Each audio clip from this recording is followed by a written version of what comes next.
Hi, everybody. Watch out for that airplane. Yeah, ow. Nick. Yeah, Whoa. Dang. And it keeps flying through my head. Hi, all too. boxes. Langwarren. Hi. Hi, everybody. Hey, wow. Look at all these people here. I know. It's Cool. great. Yeah, you can all go home. I'm afraid that this show's cancelled tonight. Better not be.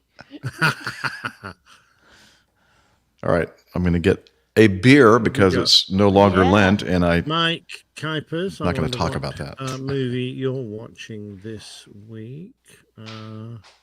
Tim, nice to see you with us again. And main man Micah, you're here early. Well, he's still in his car. He's stuck in traffic, so he's. Oh, so he is. Yeah, he's got problems. He's got groceries on board that he needs to get home, and that's not good. He says he's passed a fire truck, an ambulance, and a police car. That must be very painful. Micah. Oh no, they've passed him. Oh, that sounds disgusting. Oh, Hi, anyway, Pip. Good luck with that, Micah. There's Pilot Pip. Hello, airplane geeks. Micah, you live in the snowy north. Just open the window and your car will turn into a freeze. No, we're all having up here. We're having premature summer up here at the moment, so it's very. Oh, hot. right, okay. Yeah. Oh, premature what? I'm sorry, I'm just back with you. Summer. Although they're summer. saying here in Toronto we may get some snow flurries next Tuesday. So. Deanna, hi, Deanna. Hi, Tony Smith. Oh, joining at the beginning. Yes, I know. We're very pleased to see you there. So Steffi's on her way home from work. Oh, I need to. Are we going to start? All right, okay. Going to start Excellent. anyway, Jeff? I don't know. Mr. Yeah, Boxes has arrived. Captain Boxes. I need 3 things to do for me. Neil, of course. Number 1 is I need to switch over to the hotspot so that we don't have any issues with Wi-Fi. Start your recorder. Oh, okay, 4. Start with my recorder. But I'm so in the midst of switching internet, I'm just going to go ahead and take myself out and then come back in. I'm also going to use the little pilot's room. Oh, okay. Yeah. You're not that short, Jeff. Pip's here. Nice Pip. feedback. Pip, I enjoyed listening to that enormously. Pip, pip, hooray. Pip, pip, hooray. Yes, pip, pip, pip. Oh, I seem to have got a fuzzy bit on my green screen. What's happened? You do? Lights on. What's I going don't see on? fuzzy bits. It's that corner. Why have I suddenly... Oh, I think that's probably twisted. Is that better? So we have a plain tail still today. Yay! Wee We have a bit plain fuzzy. tail. I'm going to have to adjust my settings. Please do not adjust your settings, but I'm going to have to. Stand by. Nick is adjusting his settings. Yes. Do you mind if I go big screen so I can No, do what you need to do. watch? Thanks. Oh, Steffi's listening and keeping tabs on everything. Oh, So, is she now? yeah, Oh, that's the wrong one. behave. Right. I want me to go big screen. Ah, Tim's washing his RV. Gosh, Jeff will be doing that.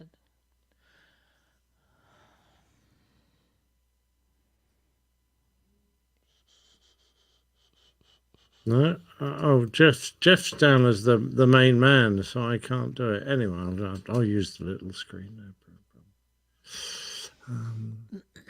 problem. Right. Oh, bugger. Didn't mean to do that.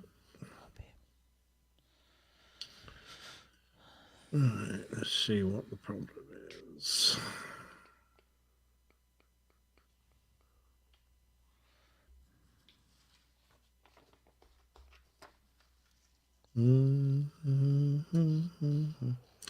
Let's see. Oh, excuse me. It's not the key edge. Is it the background? No, it's not that. How about the foreground? Oh, it's foreground. Jeff's back. Steffi's listening and keeping tabs on things, Jeff. So behave yourself. Yeah. Okay. Hi, Steph. I'm being very good. so far. Occasionally. We haven't even started to record, so Oh, you're right. I haven't started recording. I should do that. Recording. I've still got a little bit of... Roger Stern. Hi, Roger. Great to see you. Roger Stern. All right. Oh, he's the man. Hi, Els Pilato from Brisbane. I think that was supposed to be Brisbane, not Brisbane. Nope. Oh, let's get rid of it. Good. Okay. You got your recorder on, Captain Nick? Nope. I'm not recording tonight. I've decided. Okay. I think it's an infringement He's on strike. Of your rights. of my personal liberties. All right, we're recording. I'm now going to delete the 2 enormous recordings of the last 2 weeks. You didn't have any problem with it finding your card this time, Jeff, like it was last week? No, I like the next day. I had it off, for a while, and then I turned it back on, and then just magically it went. Oh, yeah, I see this SD card here. There's no problem. That's weird. Oh, okay. Steph sounds like she's had an interesting day there. 6 times crossing the Kakalakis state lines. She's just been driving around or something? What she's been doing? Do they charge every time you cross the state line? I mean, do you have to pay tax or I something? don't think so, but I think maybe she bumped her head or something, and she doesn't It know where always she's sounds going. like you're doing something criminal, like crossing state Yeah, lines. exactly. Yeah. That's what they're always To talking about. evade the Yeah. authorities. The I'm feds. sure that's what it is. Els Pilato's in Brisbane, and he just woke up, and he doesn't know which way's up. That's not good. Well, I could tell you if you're in Brisbane, what you think is up is down. Yeah. So if I were you, I'd stand on your head for a while. That'll help. I'll reorientate you. Go and drink some flat white. Flat white. Just the way you said white there, I could hear your Aussie accent come in. Flat white. Okay. Yes, Now I think I'm on the hot Brizzy is a spot. very nice city, actually. It looks nice in the pictures I've seen. Jilly nearly drowned there, all that, Oh. nearby. Got caught in a rip and Oh, got yeah, dragged out that's to sea. dangerous. She was heavily pregnant at the time. Not good. That wouldn't be good at all. Okay, gents, are we getting close or what? We're getting closer. Okay. Tim Van Ram's out washing his RV in the driveway, Jeff. Oh, is he? He is. Oh, I For a wonder. trip to the beach. All right. I have to ask him if he has some kind of special stuff he uses to clean that thing. RV polish.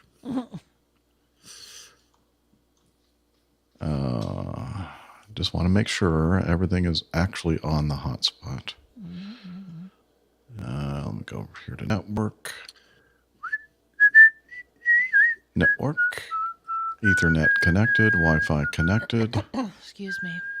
And let's do a sound check. Yes. Speaking of, Mike Kuipers and Roger Stern, can you give us an idea of what the levels are like? okay, this guy is kind of irritating to listen to this guy, but go ahead and just grin and bear it. You're listening to the Airline Pilot Guy Show. The view from our side of the cockpit door. How was that? Seemed a little hot to me, but A little hot? Oh, I hey, know, Roger. I'm- Liz thinks you're hot.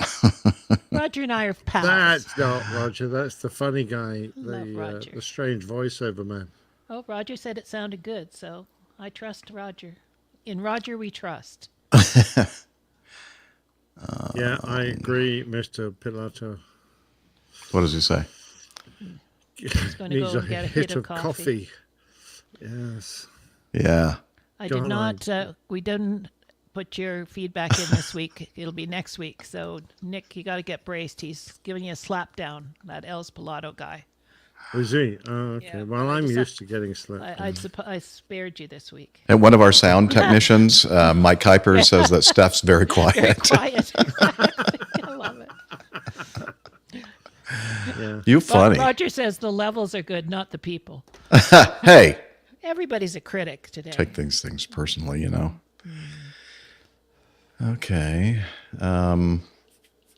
So I guess we'll do our standard. Whoever's here, we play their little sound bumper, intro Bingo. bumper. Yeah. And let me just double check this again, make sure that this is a more reasonable sound level. You're listening to the Airline Pilot Guy Show. The view from our side of the cockpit door. Sounds beautiful. APG. So that sounds good? Sounds Yeah, it sounds great. wonderful. It was just a space issue, El Pilato. We already had a full lineup. We're not even going to get to the ones we have. So anyway, A Don't worry. treasure of feedback. treasure trove. Treasure trove. That's Don't worry, it will be there. It's just not this week. Now, Tony Smith, what's that little backslash that you've got in there? What's that denoting? Is that some kind of rude gesture? that we And have thank you for actually calling it what it is, which is a backslash. Yeah. And Liz, you probably know that that's one of my pet peeves. Well, people start like talking about URLs, www. blah blah blah backslash something or other. Go, that's not going to work if you put a backslash in there. That's unless you're coding something. You need it's either a forward slash or just call it a slash. The slash. Yeah, that's what I say. Slash. You know what? So Having a slash is in the United Kingdom. Having a P. probably something dirty. Having a P. I think Nick Liz just. has it. I think Nick just had one. Well, So a yes, slash is a P, Yeah. Yes. You go Not for a splash, yeah. a slash. and then pissed off has nothing to do with peeing. It's you're mad. No. Is No, that well, not? I Is mean- that not a phrase in the U.S.? Pissed off? When pissed off is like you're mad Yeah. about something. Yeah. Yeah. Over in England, you're pissed means you're drunk. We actually. use it Yeah, both but not ways. pissed Jeff. off. That's I see because you're If not saying pissed off, you're just pissed. You're really upset with somebody. Okay, so we say so we just shortened it to hey, he was really pissed. That means they were very angry. upset. Pissed off is more grumpy, Yeah. Okay, whereas pissed is in America is more angry. can you imagine somebody brand new to this coming into our conversation right now? What the heck are these What have I people got talking myself about? into? I always think we- I always think that the old curmudgeon, was pissed off a lot, right, Nick? He was He indeed. was. Yeah, I have to tell you, I enjoyed the old curmudgeon a lot. I thought he was a good guy. I don't miss that guy. Okay, well, he mellowed with age, I gather. He did. Oh, He ripened. God, what's that mean? All right, let's get going, gents. Yes, ma'am. All right, let me get my. How do I stop pop-ups appearing on my Mac? What kind of pop-ups? Well, it's things like saying notifications. Oh, I think you can turn notifications off by going to your control center, upper menu, next to the date and time up there. Okay, And then you can. I'll do it for the next show. Okay. That's. Well, It's just actually. it just pops up for a bit. Is on my Tim Mac Van where it's- Ram right here, Nick? Hey, Zeta. Zeta. Let's see Zeta. Oh, she's learning that she's not allowed to jump up. Okay, that's She's a good. good girl. Anyway, she's come to spend the rest of the evening with me. Nice. Oh. Okay. Let me just make sure I get these in the appropriate place. Whack it with a hammer. What? I don't know. What about Who's whacking what with a about hammer? fanny packs? We Nick? have fanny packs, much different. Yes, well, you guys have got your fannies and your backsides muddled up. So, I mean, it's no wonder there are so many strange sexual practices in America. There are. I wasn't aware of that. Well, yeah, if you get your fanny and your backside, well, you mixed up, then yeah. That's pretty much the same either way. Well, it's in the same great area. Aunt Fanny. I'll give you that. In the same general area. That's right. We're in the same state. Yeah. I don't want to butt in. Liz. Oh, so I fun. What a card. All right, let's do it. You ready? I'm ready. Yep. You're listening to the Airline Pilot Guy Show. The view from our side of the cockpit door. WAPG. It's the Airline Pilot Guy. Airline Pilot Guy, episode 565. Yeah, he's up in the sky. It's the Airline Pilot Guy. Hello, Hello, you're listening to the Airline Pilot Guy Show, the view from our side of the cockpit door, with your host, Captain Jeff, broadcasting live from Studio 1A at APG headquarters in Roswell, Georgia. Today's show is recorded on the 13th of April, 2023. Yeah, he's up in the sky. It's the airline pilot guy. It's your ride and he's flying by with the airline pilot guy.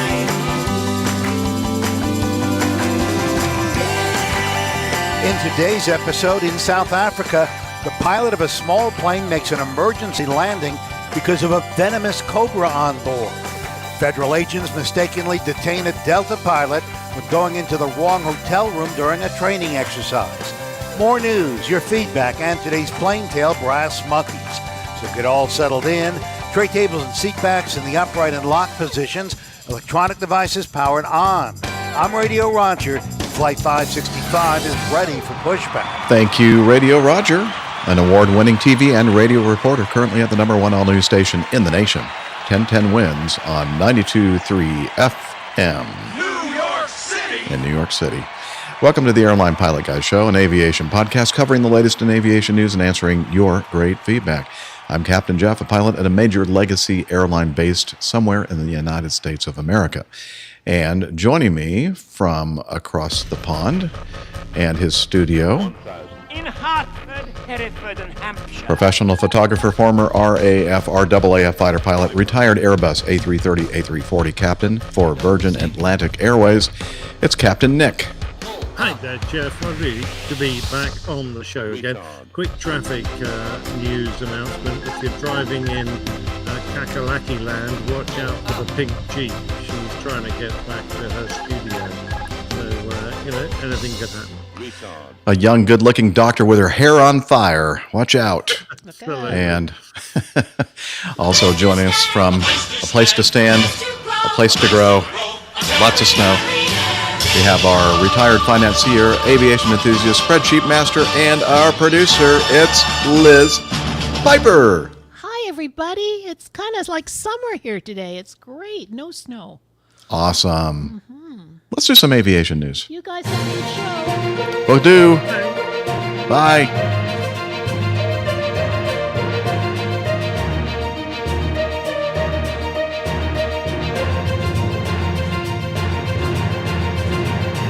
Stand by for news. All right, it's time for our first news item. And I'm going to go ahead and answer the telephone because our control room connection was disconnected. No problem. Watch that swiping. All right, I'm going to mute myself on Skype. And now, all right, let's start off with our first news item. This is a final report from an accident actually, that happened, and we covered shortly after it happened back in May of 2021. It was a Key Lime Air Swearingen SA 2226TC Metro 2, registration 280 Kilo Lima, performing flight 970 from Salida, Colorado to Denver Centennial, Colorado, with one crew.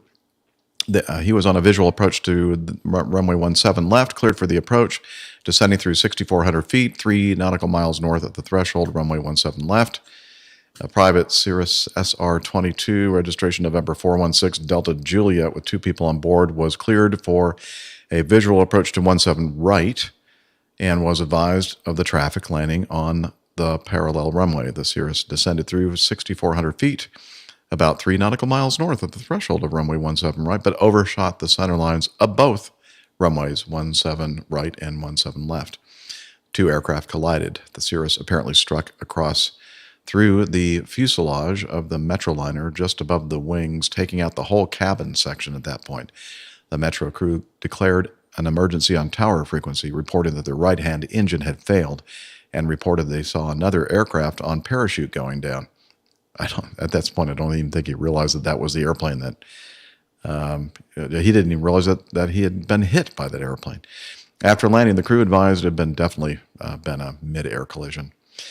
Okay, so good news is that the pilot in the Cirrus and passenger ended up safely coming to terra firma with the parachute, and I think they only had it says no injuries, and the Metroliner pilot had no injuries either. So that was the happy ending in all this. Could have been a lot worse. In their final It report, certainly could have been. I mean, if I'd been in that swearing engine, I'd have done a lot of swearing. yes, you would. So the NTSB released their final report, concluding that the probable cause of the accident was the Cirrus pilot's failure to maintain the final approach course for the assigned runway, which resulted in a collision with the swear engine, which was on final approach to the parallel runway. And also contributing to the accident was a failure of the controller. So I guess there were two tower controllers, one for the 17 left and 17 right. The tower controller controlling the Cirrus did mention the other airplane on a parallel approach. However, the swear engine 17 left tower controller did not mention to him that there was a Cirrus out there on a parallel runway. And so it says that the failure of the controller to issue a traffic advisory to the swear engine pilot regarding the location of the Cirrus and the Cirrus pilot's decision to fly higher than recommended approach speed, which resulted in a larger turn radius, contributed to his overshoot of the final approach course. And I think at some point here, speaking of the speeds, I think that the recommended speed for approach in the Cirrus is 90 to 95 knots. And Steph, go ahead, just like nod your head, yes or yay or nay, if that's right. Okay, we can't see you. And he was about 50 knots above that recommended speed. So yes, anytime you have more speed, you're going to have a greater turn radius. And let's see, it said that its flight path carried it through the extended center line for the assigned runway and into the extended center line for the left runway. At the time of the collision, the Cirrus had completed about half of the 90-degree turn from base to final. And if it hadn't hit the swear engine, its trajectory would have taken it even further left of the final approach course for the left runway.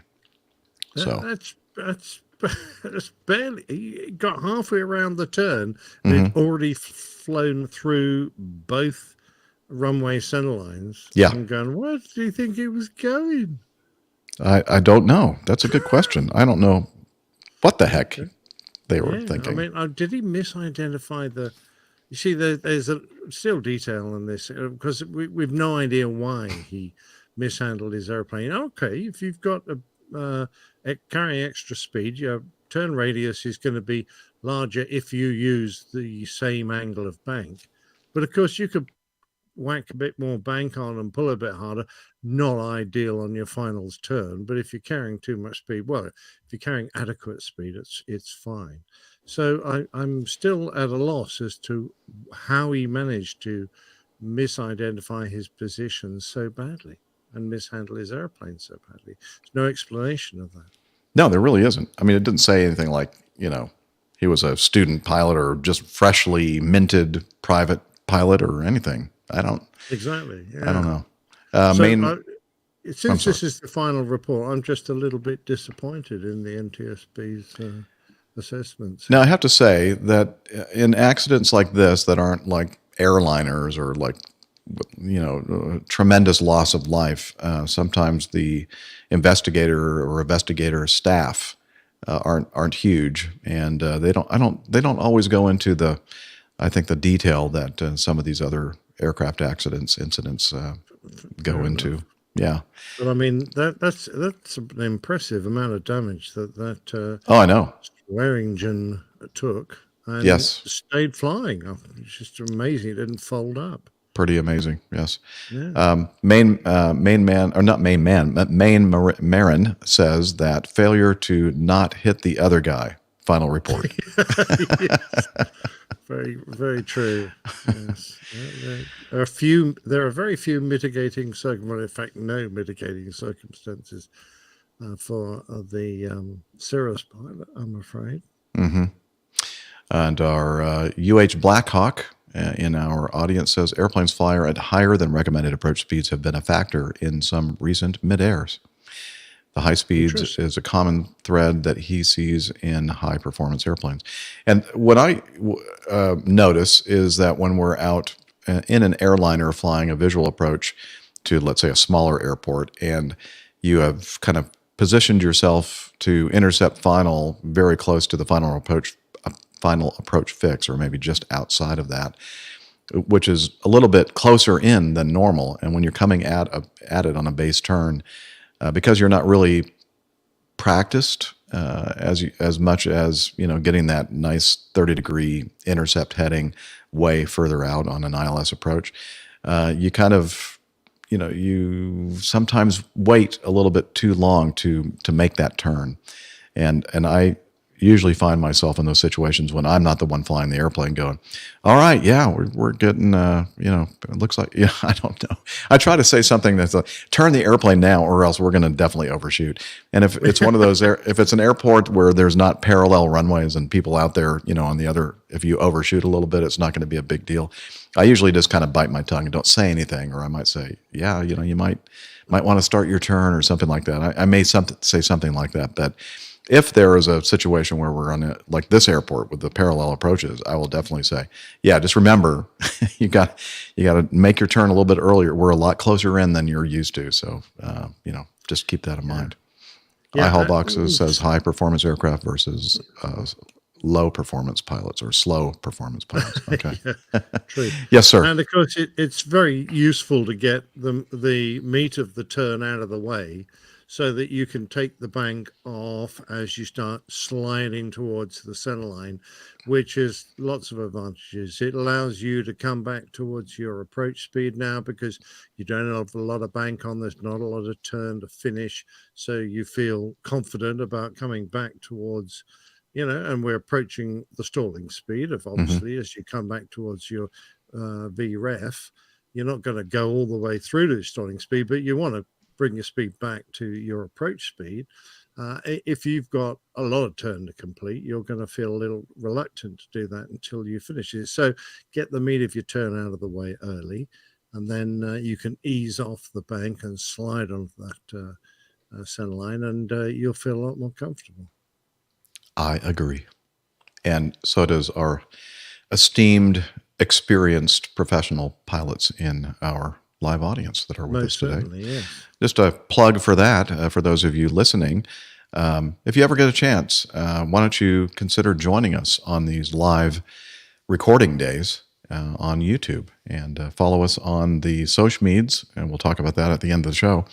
You'll be notified when we're doing our live recording, and you'll have lots of fun. I mean, most of the people that are in the live chat are decent people. Yes, and then there's Tim Van Ram, like Liz just said. But don't worry, Liz has the spanner of death. So if she can gets boot fed people up out. with someone and they disappear, you'll know what's happened. Yep, that's for sure. Yeah, if you need to suck up to anybody, it's her and not me. So don't even bother. All right. Let's see here. Next item from we got this one right here, Liz. You said we got a lot of folks that sent in feedback for this. Okay, and we just chosen one. Somebody who lives up in the Boston area, Kevin St. John. He said, "Hello, Captain Jeff and the whole APG crew. Greetings from Dana's home state. I thought I'd share a news story of a slightly different type than the usual APG fare of ye old pilot tales." Oh, I like that. Are you changing the name, Nick, to ye old pilot tales? Yeah, ye oldie. Oldie, yeah. Which I always look forward to. Flight-related accidents, runway incursions, near misses, passengers acting badly, etc. And yet another story that comes from the, quote, "how can this happen?" genre. We have an Acme pilot being mistakenly detained, handcuffed, and interrogated in a DoD training exercise that went awry when the training participants went to the wrong hotel room. This begs the...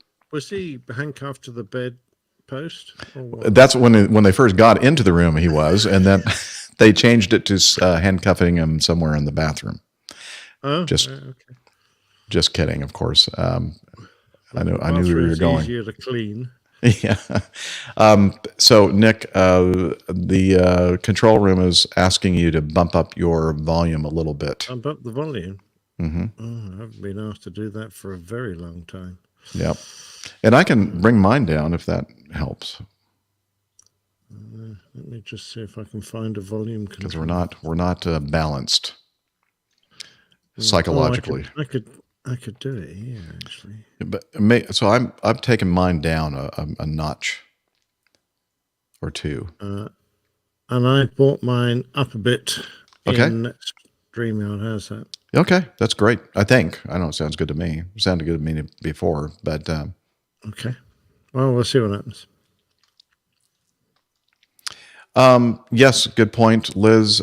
She's bringing out the point, gently correcting Kevin St. John that this was not an Acme pilot; it was a Delta pilot. And you'll know that Delta and Acme are very similar, airlines, but. Yeah, they both employ pilots. Yes. Yes, but Steph is on short final, so she'll be joining us soon. Okay. Mind your speed, Steph. Yes. Remember, if you're going a little bit faster than normal, you're going to have a greater turn radius. Big turn onto the driveway. You want to make sure you make it into the garage. And those Jeeps aren't renowned for their handling characteristics. That's true. Anyway, so let's get back to Kevin's feedback. He said the pilot being mistakenly detained, handcuffed, and interrogated in a DoD training exercise that went awry. This begs the question, what were the Department of Defense personnel training for? Inquiring minds want to know. Will knowing this give you pause as you plan your bids for upcoming flights if a trip to Boston was on your mind? Sadly, Kevin, it won't it will give me a pause because we don't fly or my company, Acme, doesn't fly the 717 to Boston anymore. And I miss Boston. It's always an enjoyable layover, but yep, that's not one of those places that I can go to anymore. So he ends with, now that you've done your last simulator training session, I wish the remainder of your Part 121 flying career is boringly routine, filled with blue skies as well as flight phase appropriate winds and early morning flights. Respectfully, Kevin St. John. Thank you, Kevin. And all of you who sent links to various articles dealing with this incident. Now, Steph, do you want to? Oh, she's just taken a bite of something. A mouthful. Yeah, but we're gonna. You know what? We're gonna peanut butter cookie dough with chocolate chips. It's quite good. I was very hungry. So okay. Well, hello, Steph. We'll play a little bit of your music here. She's an amazing woman who runs marathons and flies airplanes and puts like sharp. That's fine. Like needles in people and makes them cry.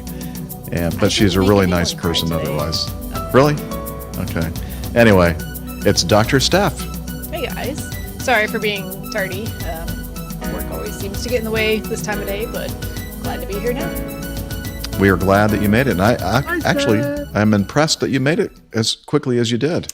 So I think one of the school districts is on spring break this week. It is not the one that is closest to me, but it's the one that's closest to my office. So I think it helped with traffic.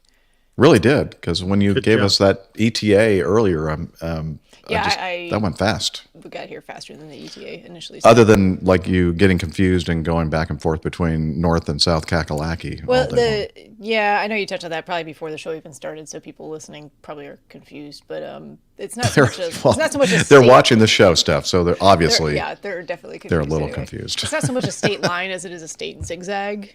Hence multiple crossings. Anyway.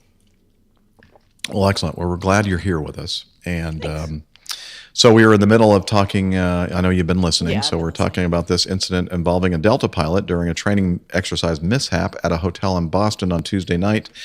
The DoD agents were conducting a role-playing operation with the assistance of the FBI Boston Division. That's the worst. Role-playing and handcuffs. They were just having fun, and they had like extra sets of handcuffs for some a spicy evening reason.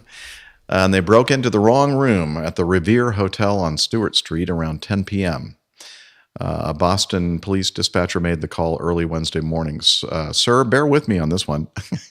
Can you swing by the Revere Hotel, 200 Stewart Street? Security called in saying 45 minutes ago, 2 Delta pilots had people claiming to be FBI agents barge into their room and handcuff them to the bathroom. And they've since left and want to file a report now. In a statement, a spokesperson for FBI Boston said, based on inaccurate information, in other words, it was the hotel's fault, they were mistakenly sent to the wrong room and detained an individual, not the intended role player. In other words, he just wasn't into it. In a statement, Didn't no, he have an emergency escape word? Boston officers were called to the scene to confirm that the incident was indeed a training exercise. There were no reported injuries during the mishap, except for some maybe redness on the wrists, the handcuffs, and hurt feelings. Yes. Well, don't they use the fur-lined handcuffs for this sort of thing? Well, I think they had some sets of those in a different bag. They were pink. Yeah, Leopard print. Pink and blue. Sorry. A Department of Defense official said that the department apologizes to the person affected by the training exercise. Here's the quote. The training was meant to enhance soldiers' skills to operate in realistic and unfamiliar environments. The training team unfortunately entered the wrong room and detained an individual unaffiliated with the exercise. Lieutenant Colonel Mike Burns of the U.S. Army Special Operations Command said in the statement. Sources told 25 Investigates that the agents entered a room that 2 Delta pilots were staying in, and I'm not sure that that's accurate. And 1 pilot was handcuffed in the bathroom for about 45 minutes. After the incident, sources say pilots went to the hotel's front desk and pounded on it and said, "You need to call the police because we're filing a report."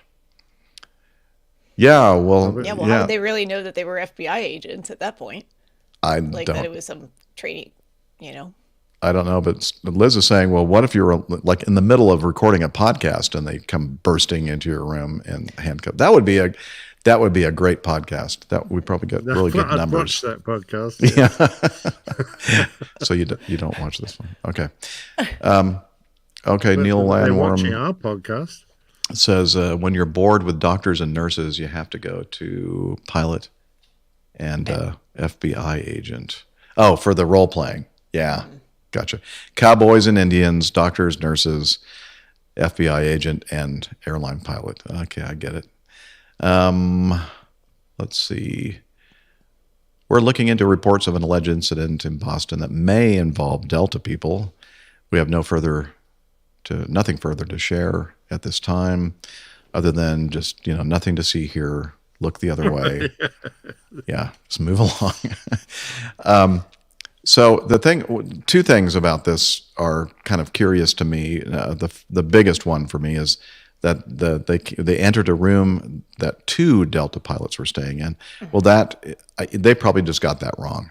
Something got lost in the translation because we don't usually bunk up. bunk together. Yeah. No, we don't normally. And that's disappointing. No, it's not. Well, I mean, I would Brent. Yeah, if it were Brent, I guess that would be okay. But I still prefer to be alone in my room, actually. And then the other thing is the Revere Hotel. I think that, of course, this is not Acme. This is Delta Airlines, so maybe they do stay at the Revere Hotel for their layover. But at Acme, ever since I've been flying with them for more than 30 years, our layover hotel has always been the Park Plaza. But maybe they've changed it. I don't know. It's been a while since I've had a Boston layover. So, yep, you're right. They're probably going to change it now for sure. Oh boy. I don't know. I agree with whoever. I know a bunch of people sent this in. I think it was Kevin St. John. File this under things that just shouldn't happen. Yeah. What a bizarre story. Well, I think that they said in the article that there are protocols that they're supposed to go through to make sure that mistakes like this aren't going to happen. But apparently, there Some were many Funyuns lined balls up. dropped. Yep. Mm-hmm. And they're not brass monkey balls. Okay, let's continue on with this 1C, and again, several of you sent in links to various articles regarding this regarding this story. Let's see, including Ryan Marcus from Johannesburg. He said, I live in South Africa, came across this article, something really different and unusual. Thought I'd share it with you all for your show. Keep up the great podcast. Kind regards, Ryan Marcus in Johannesburg, South Africa. Okay, this particular article is from timeslive.co.za. You like that? I said Z. Very good. Here we go. Pilot Rudolf Erasmus was on his way to Nelspruit in a beach raft, Baron. I don't know what that is. That's the one that can South land on the African water. version of Oh. beach raft, yeah, the one that lands on the water. Okay. No, I think they left a letter out of that. Beechcraft Baron with 4 passengers on Monday when he had to make an emergency landing to drop off an unwelcome passenger, a highly venomous Cape Cobra snake. Erasmus, who obtained his commercial license in 2016, told Times Live it was definitely his first such experience. This was definitely a first and not something you get trained to handle, to be honest, he said. Together with 4 why would you? Together with 4 passengers, Erasmus was scheduled to fly Monday morning from Worcester in the Western Cape to Nelspruit with a few stops on the way. That'll be Worcester. Worcester, excuse me. They pronounce it like that in South Africa too, huh? Well, Pretty much I everywhere. presume They It's copied the Worcester. British pronunciation. Even Massachusetts. Oh, darn it. Well, that's not the way we pronounce it in Georgia. I am so sad. I thought for sure I was going to get all these pronunciations correct. No. Well, here I still have a chance to mess up some more names. The first stop was Bloemfontein, and the second Wonderboom. Wonderboom. When we did the pre-flight procedure on Monday morning, the people at Worcester Airfield told us that they had seen a Cape Cobra lying underneath the wing on Sunday afternoon. They tried to catch it themselves, but unfortunately it sought refuge inside the engine cowlings. The group opened up the cowlings, but the snake was not there, so they assumed it had slithered away. Erasmus said that they were on their second leg of the flight, having earlier stopped for snacks, and were headed to Wonderboom. Just around welcome, Erasmus said he felt something unwelcome, something strange on his body. I usually travel with a water bottle that I lodge between my leg and my hip towards the side wall of the aircraft. When I felt this cold sensation where my love handles are, I thought my bottle was dripping, Erasmus said. As I turned to my left and looked down, I saw the cobra putting its head back underneath my seat. Ugh. I had a moment of stunned silence. Not sure if I should tell the passengers because I didn't want to cause a panic. But obviously, they needed to know at some point what was going on. I just said, listen, there's a problem. The snake is inside the aircraft. I've got a feeling it's under my seat. The snake is inside the aircraft. So they apparently knew at some point that there was a snake that went unaccounted for? Is that why he said the snake? They've been talking about the snake. They've been around the engine cowling, and I assume they assumed it was now the same snake. Okay. I've got a feeling it's under my seat, so we're going to have to get the plane on the ground as soon as possible. Luckily, they were not far from welcome, so Erasmus declared an emergency with Johannesburg. I told them I had an unwelcome passenger. As soon as the aircraft came to a stop, we started getting out. The 3 passengers in the back came out first, and then the one sitting in front with me. They all tried not to get out too hastily or abruptly, as they were not sure where the snake was at the time. I got out last, and as I rolled the seat forward, I saw it curled underneath my seat. We contacted a few people around trying to get some snake handlers, but by the time they arrived, it had disappeared inside the aircraft again. Man. Crafty. A crafty snake, yeah. He said that they had engineers strip the plane trying to find the snake, to no avail. They were hoping it found its way out. Meanwhile, he will be flying the plane out on Wednesday. I don't know about you, but I don't think I'd be doing that. Until they found the darn snake. Oh, iHaul Boxes says it was a beechwood raft boa. Okay. It's a bit of a stretch. A little for a show title there. contrived there, I hill boxes. But I like it, though. It doesn't roll off the tongue, but it's nice. Let's see. Aviation specialist and South African chief air show commentator Brian Eminis, who has been in aviation for 38 years, said Erasmus displayed the greatest skill in aviation. When asked if such incidents happen often, he said, "Oh, yeah, all the time." No, he said, hardly ever. He's an absolute hero. He could have panicked. He could have put the airplane in an uncontrollable spin. Well, why would he have done that? I don't know. He could have rolled the aircraft with passengers falling all over the show. I don't know what that means. And with the bad weather, he could have lost sight of the ground and crashed, not only killing those on board, but also people on the ground. I don't know. I don't understand the way that South Africans speak, apparently. I think they're basically saying that in his panic, he could easily have lost control of the aircraft. Sure. Okay. So he didn't panic and didn't lose control. So he's very good. That would be Yeah. a simpler way to say that, but it doesn't. I just make for know a good quote. passengers falling all over the show. I mean, maybe that's just I don't understand what that means. And here's another one I don't understand. When I got to the airport, this is this Eminis again? Yes. Yes. When I got to the airport, I saw the aeroplane as in the meantime, the pilot had radioed and put out an emergency call requesting landing at welcome. Okay. I think There he you was go. misquoted, probably. Probably was. Either that or he had bumped his head and he doesn't have a way of getting the words out in the right order or something. I don't. Yeah, Maybe he was bit by Some the of snake. feature. Yeah. We found the snake. Yeah, he's snake bit. Show title, Snake Bit. Anyway, once it was dark, they realized that they were endangering their lives by trying to find the snake. I would say during the daytime, when it was light outside, they were endangering their lives trying to find the snake, This is actually. a poisonous, deadly snake. Like it's not like during the day. It's just fine. Mm-hmm. I think it's a danger at all times. I think so, too. All Boxes says, I would have frantically screamed, "There's a snake in my pants. There's a snake in my pants." Sensible. Yeah. I know. It's like when I go yelling, "There's a party in my pants. There's a party in my pants."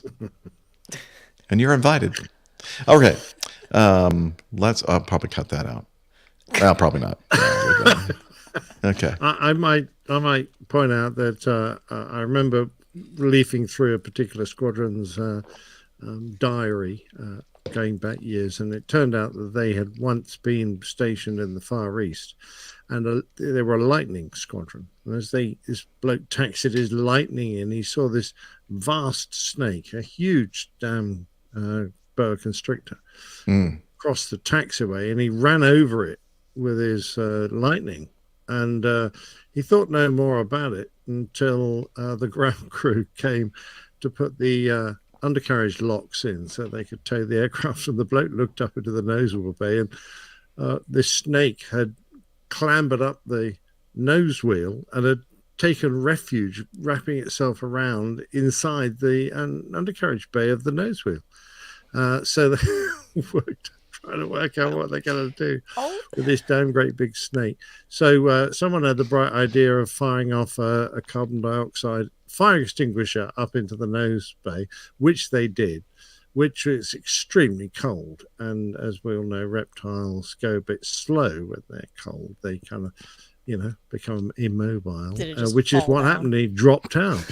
So then the boss thought this is going to make a great photo opportunity. So they got the station photographer and the whole squadron lined up holding this huge snake, and they were shoulders. And now I've seen the picture, and the bloke in the middle is the squadron's warrant officer, the most senior non-commissioned officer, the chief engineer, and it's pretty warm in this country. It And didn't stay of course stunned the for very snake long? starts to warm Oh, no.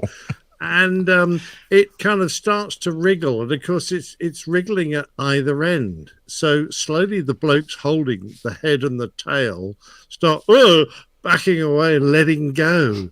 And more and more people let go. There's only one bloke left holding this damn great big snake. Who's this little warrant officer. Yeah, I never did find out what happened to him, but no one ever saw him again. He disappeared. Hey, there's the shape of a warrant officer in the middle of the warrant officer here before. Of course, No, all this just makes me very glad that the most I've ever found in unwelcome places in an airplane are birds and birds' nests.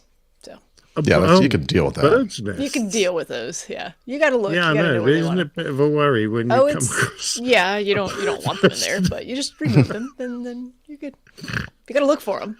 So the worry is not looking for them. Don't you do a daily inspection of these airplanes? Yeah, they can build a nest in a night. Oh, golly. That's and lay quick. eggs. Okay. Oh, my God. Oh, that's amazing. Even after Fair you've enough. plugged all the openings that you think they could possibly get into. Wow. Well, that's what you get. It's amazing. Yeah, these kakalaki birds, they're remarkable, aren't they? They are. They're small. They can fit in small spaces. All right. Well, I guess we should move on to item D. The London City Airport has scrapped the 100 milliliter liquid limit by using high-tech scanners, which also allow electronics to be kept in hand luggage at security. Travelers can now carry up to 2 liters of liquid and toiletries. That's a lot. No longer have to be put in separate bags. It's the second UK airport to use this technology in all its security lanes after Teesside introduced it in March. The government has set a June 2024 deadline for most UK airports to install the machines. London City Airport has set a June... I just read that. London City Airport has brought in the C3 scanners, which takes high-resolution 3D images of bags. Passengers at other airports currently have to remove items, such as tablets, laptops, and liquids from hand luggage for security checks. The current rules were introduced in November 2006 at the end of a ban on liquids in the cabin when British police said they had foiled a plot to blow up as many as 10 planes using explosives hidden in drinks. London City Airport started trialing the new technology more than a year ago and went live with 4 of the new X-ray machines, similar to CT scanners used in hospitals. Oh, that's great. Probably has just amazing amounts of X-ray radiation that we get to kind of bathe in ourselves in. Why not? Well, it's a little bit more. I already get plenty of it. It's fine. Yeah, if you're in your line of work, and also in our line of work as well. There's no telling how much radiation I've been exposed to in my life, and I'm still kicking. That's my excuse. Yes, Liz, it does affect the brain. Let's see. Chief Operating Officer Alison Fitzgerald said screening staff had been retrained to use the technology. The level of processing now through the X-ray is even more secure than it was previously, and the machine has the ability to differentiate between a non-dangerous and a dangerous liquid. The machine would still reject images it was not happy with, she said, but it would allow staff to focus on potential threats while allowing such items as water, shampoo, and perfume to go through. It would also speed up the door-to-gate process for travelers such as Dr. Stephanie Plummer in Charlotte, to make her way from the parking deck to the flight in less than 5 minutes. Wow! I don't take liquids with me anyway. Oh, okay. I stopped that a long time ago. Yeah. Usually I can get whatever I need wherever I go, or they have it at the hotel. There you go. Or they have these water spigot things in the bathrooms. You know. Oh, El Spalato is skeptical. He said, I bet pilots will still be required to pull everything out of our bags. We are clearly the threat. Of course, we're the threat. Come on. Anyway. Looks like, let's see, Heathrow trialed 3D scanners in 2017 and said with more security lanes than any other airport, installing the new machines was always going to be complex and take longer. Gatwick is currently trialing 1 lane with the next generation technology. Looks like this technology has already been in use in airports in the U.S., such as Atlanta's Hartsfield-Jackson and Chicago's O'Hare, for a number of years. Well done. Then why are we still required to? Yeah, we still have the restriction, except unless you're aircrew, and we don't have the restriction, and we haven't. Well, that's a bit odd, because if you have that, then I don't Yeah, understand then why. why? They just want to be jerks. Because then what would they do? What would their job be if they couldn't Yeah, that's stand right. there It and might shout, involve "No liquids, redundancies no, and things. take your To all of you shoes off your-" listening from the TSA, We love you, really. the statements that Steph just said are her own and not the Airline Pilot Guy shows. Does not represent I mean, the Airline no, Pilot Guy show. I'm trying to support you guys. You need something to do. That's true. Oh, yeah. Good point. Great way to spin it. All right. Let's move to E. And the FAA is to boost U.S. air traffic control safety after close calls. Kind of makes you wonder why they didn't already have it at the highest level to begin with. Yeah, that's right. Oh, you mean you could be safer? Yeah. Oh, really? They're going to turn that knob up on the safety. Yeah, that's thing. right. Yeah. The FAA said on Thursday it's taking steps to improve its air traffic control operations after a series of near-miss incidents raised questions about U.S. aviation safety. There's no question that we are seeing too many close calls, FAA Air Traffic Organization Chief Operating Officer Tim Errol said in a message to employees reviewed by Reuters. On Wednesday, they took a very major step, the first step in shutting down and firing all air traffic controllers that have anything to do with the mythical Triad Airport in North Carolina. Whoa. Okay. Wow. Seems harsh. It does seem harsh. Yeah. Anyone who refers to someone by their two initials is going to be fired immediately. Well, the problem is I think they all That's do pretty much all everywhere in the controllers. U.S. Yeah, that's just a controller thing. Anyway, on Wednesday, the FAA issued a separate safety alert to airlines, pilots, and others, citing the need for continued vigilance and attention to mitigation of safety risks. Blah, blah, blah, blah, blah. Six, lots of words that really don't mean anything. 6 serious runway incursions since January prompted the agency to convene a safety summit last week. Let's see, the FAA would ensure that supervisors devote their full attention to the operation airfield during peak traffic periods, provide more dedicated training for unusual circumstances, and update simulator software for the first time since 2016. All right, what 17, 18, 19, 20, 21, 22, 23. That's a long time. Yeah, it is. Yeah. Also, they're hiring soon, so if you've ever wanted to be an air traffic controller, now's the time to get that application in the United States. Yeah, same applies in the United Kingdom. Apparently, I saw Adam put out a little notice saying that they're hiring over here too. Yep. It will be a Excellent. brief And hiring window, from what I understand. Canada too, according to our producer, Liz. Mm-hmm. Okay, so hey, if you've always wanted to be an air traffic controller, now might be the time to do it. Way to go. You have to be safety oriented and have heightened vigilance and know your safety mitigation techniques. Verbiage. Blah, blah. Okay. Let's. It's funny sometimes when you say, okay, we're going to use increased vigilance, but so why weren't we always using like as high vigilance as possible all the time? Yeah, but apparently exactly. There's some margin there.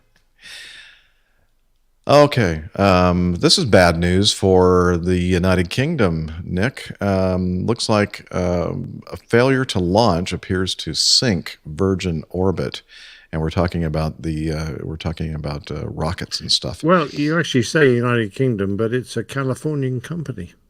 Oh, is it? Yeah, Well, this is read bad on. news for a California company then.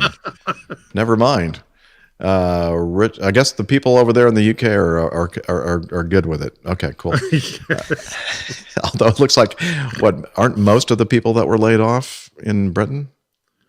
Well, I think some people were laid off in okay. Cornwall, and it was an area. It's an area of poor employment levels anyway, and there aren't many high tech companies down there, so they were very excited about this when it kicked off, but sadly, sounds like they're going to disappear.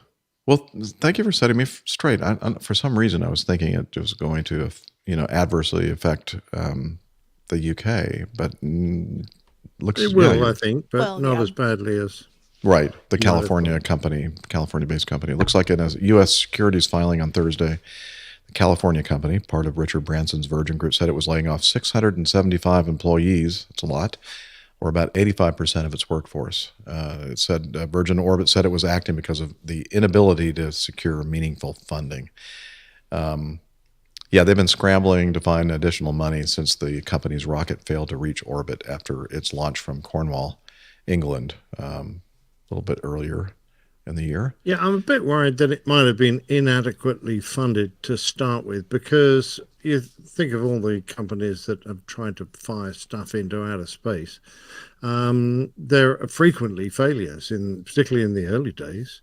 And if you hadn't funded for a few failures, then you go, well, what are you doing? I mean, they've had one attempt and it's gone wrong. And that's caused the company to go into financial hardships. I would have gone, yeah, okay. Just think how many space failures SpaceX have had before they got it right. Yep. They've been doing it since 2013 or maybe even before that. Yeah. So I wonder what was wrong with their funding in the first place. Yeah, you're right. It's got to be the funding. Yeah. Well, at least probably part of it. Yeah. So this Virgin Orbit's launch platform was a 747, and they would haul the rocket up to high altitude and then launch it horizontally launch, I think they call it, as opposed to vertical launches from the ground, like most, the traditional way to launch a rocket. Do you think that this way of launching rockets still has a future, or is it more to do with there is that enormous aircraft that has been built in the States. Oh yeah. That I'm trying to desperately remind myself of the name of it. It's not coming. You're not thinking of which one is it? Not the Virgin Galactic one. That's no. Not this was something. I'm not plugged into space stuff, so I'm It had a pair of fuselages and a big long wing that stretched between the two. It held the world record of one of the largest airplanes in the world. And Stratolaunch. Yep. Well done, thank you. And they could suspend their rocket between the two fuselages and drop it, and it would fire off in a similar way. But that hasn't really gone anywhere. That technique. On both of these, that experimental aircraft and this converted 747 haven't really gone anywhere. So I'm not quite sure if it's the technique that's in there. I mean, I understand the logic. If you take your spacecraft up into the upper atmosphere, you've taken away one of those big problems they have of powering it through the thick atmosphere and in the lower levels. And you've given it a cheap and easy boost to reach outer space. So, it's a great theory, but I don't understand quite why it hasn't worked so well. Neil Anworm says in our live audience. We did talk about that. As a tax write-off, it's probably very successful. Yeah, in the world of... Probably, Neil. Yeah, you're a cynic, Neil. Yeah. How could you possibly... think Richard Branson would like a tax write-off? Yeah, so here's that Stratolaunch. I'm not sure exactly what they call it, ROV or that. I know. Wasn't the Microsoft one of the big wigs, Allen, Richard Allen or something like that, or something Allen? Oh yes, I think you're right. He was like one of the major sources of funding for this venture, and he passed away. And when that happened, a lot of people thought, oh, okay, that's Paul Allen. Thank you. And a lot of people thought, oh, okay, that's it for this program, because that's where most of the fun. So I guess, funding is critically important for these types of ventures, huh? Yeah, but I mean, they've got so far with this huge, great big aircraft. I mean, they built it from scratch. And it's a remarkable looking thing. It's probably one of the ugliest airplanes I've ever seen. But Looks like some kind of a dinosaur or something. well, exactly. Yeah. Looks very strange. Yeah, a little bit like pterodactylish. Yeah, Yeah. exactly. If it could make some pterodactyl noises while the rocket launches, that would I think be it does, excellent. actually. Yeah. But Virgin Orbit did have some successes in the trial firings. I think out of 5 firings, 4 were successful. So it's just that this particular one, which had all the payload, went kafut. So I didn't reach orbit. So, they lost so much money over that it's wrecked the company. It seems a bit of a shame. You'd have thought they'd been insured, wouldn't you? Don't know. Don't know if you can get insurance for space. For something that's brand new rocket and not launch- tested. Yes, rocket launches. Yeah, we'd love to insure that. That sounds great. Sign us Now, up. Yeah. Els Piloto thinks that it's Steve Allen. I don't think so. Okay. Anything else to say about this? Not good news. Not really. but- Just bad news for Cornwall, of course, and the people who Yeah. are employed down there. I feel sorry for them. Bit of a nightmare. But, and of course for those in the States. But But- it got a lot of publicity, and the failure wasn't really considered to be, a death knell for the company initially. But it seems like they've run out of money now. So they've. Sadly, yes. All right, guess what? It's getting to know you time. It's the time of the show where we kind of find out what everybody's been up to between episode recordings. And who would like to start off today's GTKU? Mine will Steph. be quick. Okay. That's So- what I say all the time. No, mine really will be. It was a long weekend for me. I had Friday off for Easter holiday, Good Friday last weekend, and we've had some really nice weather here in Kakalaki land. Like Monday, Tuesday, Wednesday, Thursday, every week it seems like it's sunny, 75, 80 degrees, and then the weekend comes around. It's like nonstop rain.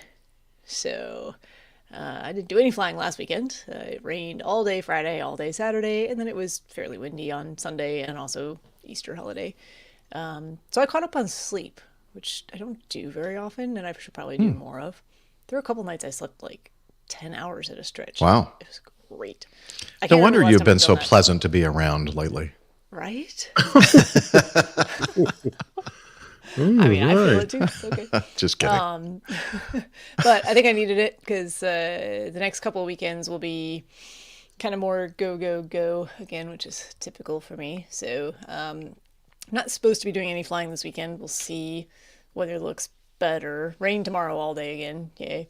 And then maybe some thunderstorm stuff over the weekend. I don't know. But there's a holiday in the New England area on Monday associated with a sporting event. Well, now the sporting event associated with the holiday just because Patriots Day, and the Boston Marathon runs on Monday.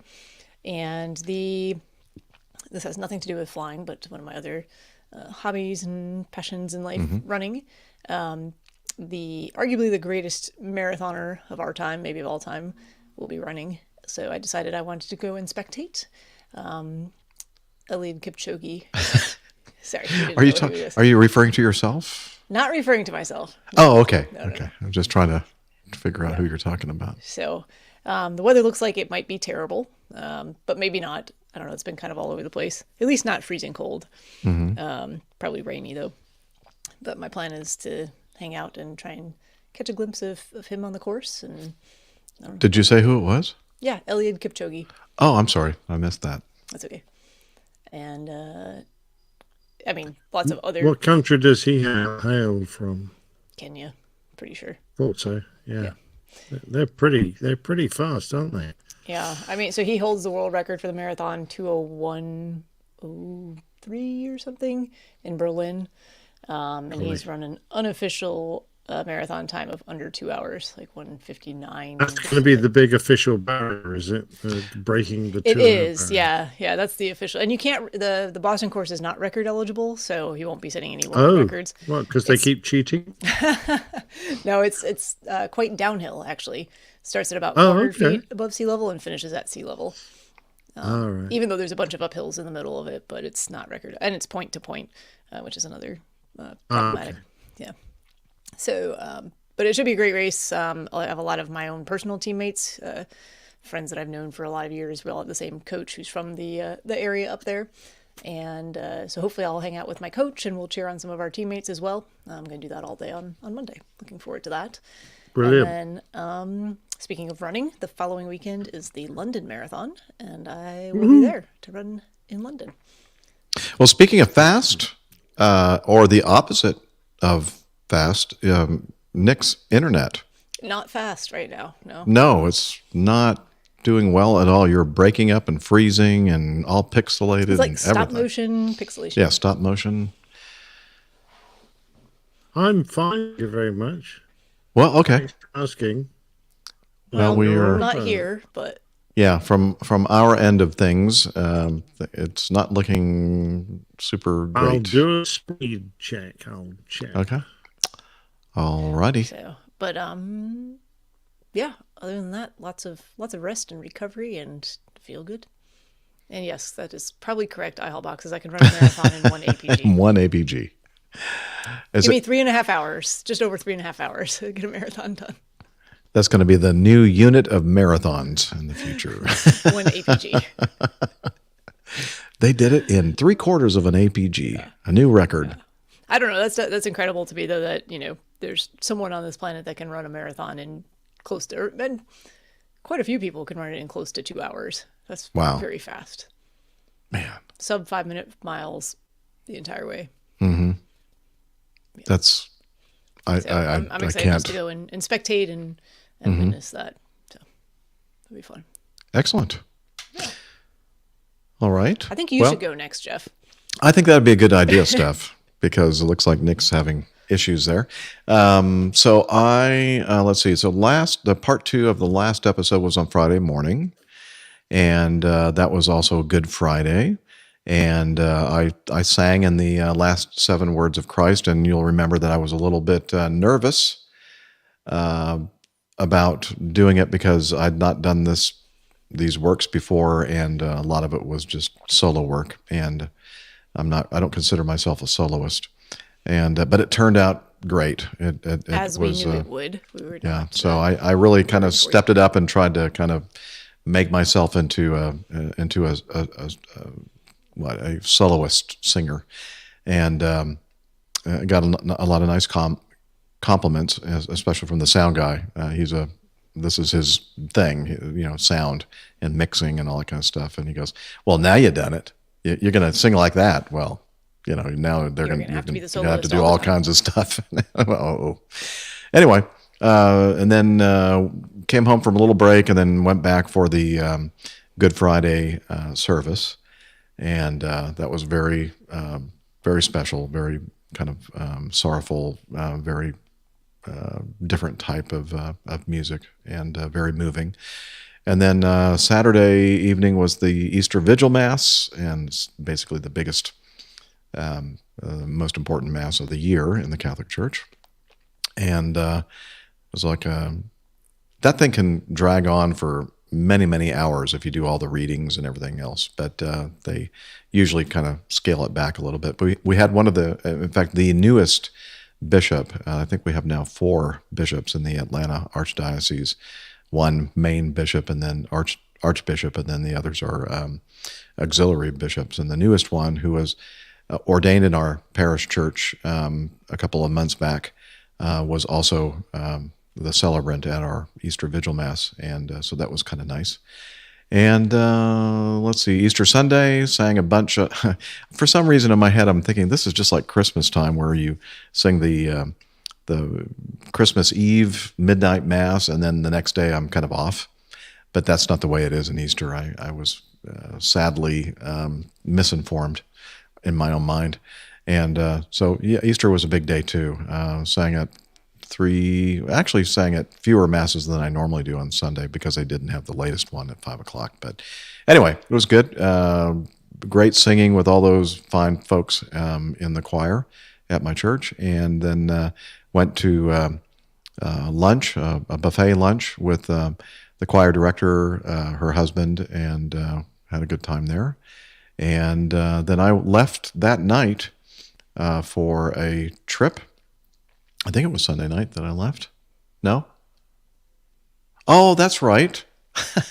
How stupid of me. Thank you, Liz. No, what I did was I got together with an APG community member. There he is on the video there. That is Caesar. And he had contacted me. Well, you know what? I'm not going to say anything else because a lot of times I just duplicate everything in the audio that I've recorded. So let me play some audio of this meetup with Caesar, and I'll fill in the blanks that I didn't say something about. So here we go. Hey, everybody. I'm here in Atlanta, ATL, where I may or may not be based for Acme Airlines. And I am meeting up as we speak with one of our community members, Cesar Padilla. Have I used your name? Oh, it's too late. I've already used your name.